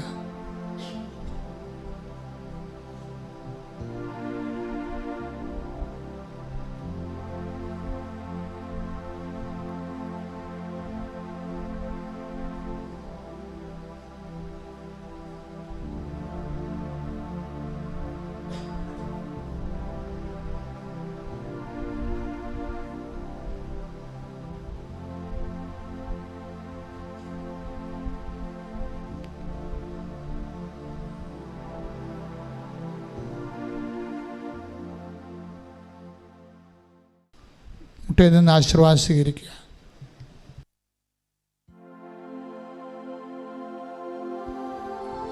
ഒരിക്കൽ കൂടി മരിയൻ ഉടമ്പടിയിൽ സമർപ്പിച്ചിരിക്കുന്ന എല്ലാ വിഷയങ്ങളും ദൈവമാതാവിൻ്റെ മധ്യസ്ഥയിൽ ദിവ്യകാരുണ്യ സന്നിധിയിൽ നമുക്ക് സമർപ്പിച്ച് പ്രാർത്ഥിക്കാം. ഈശോയെ, നിന്റെ നിയമം എൻ്റെ ഹൃദയത്തിൽ എഴുതി ഒരു മാംസളമായ ഹൃദയം എനിക്ക് നൽകണമേ എന്ന് പ്രാർത്ഥിക്കാം. മരിയൻ ആധ്യാത്മികതയെ പിൻചെന്ന് ലോകത്തിന് ഈശോയെ കൊടുക്കുവാൻ ഈ ആരാധനയിലൂടെ ഞങ്ങളെ പ്രത്യേകം അഭിഷേകം ചെയ്യണമേ എന്ന് പ്രാർത്ഥിച്ചുകൊണ്ട് ശിരസ് നമിച്ച് നമുക്ക് ദിവ്യകാരുണ്യനാഥൻ്റെ ആശീർവാദം സ്വീകരിക്കാം.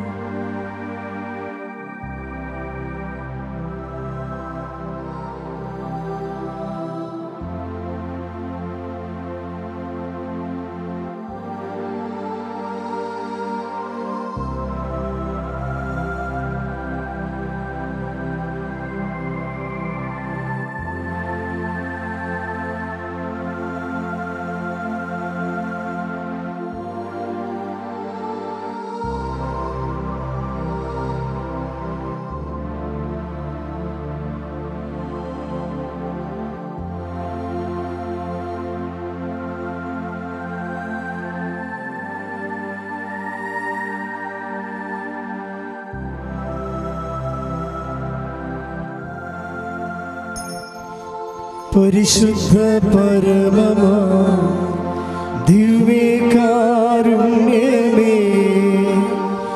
എന്നുമെന്നും അങ്ങേയ്ക്കാരാധന. പരിശുദ്ധ പരമമാ ദിവ്യകാരുണ്യമേ, എന്നുമെന്നും അങ്ങേയ്ക്കാരാധന. പരിശുദ്ധ പരമമാ ദിവ്യകാരുണ്യമേ,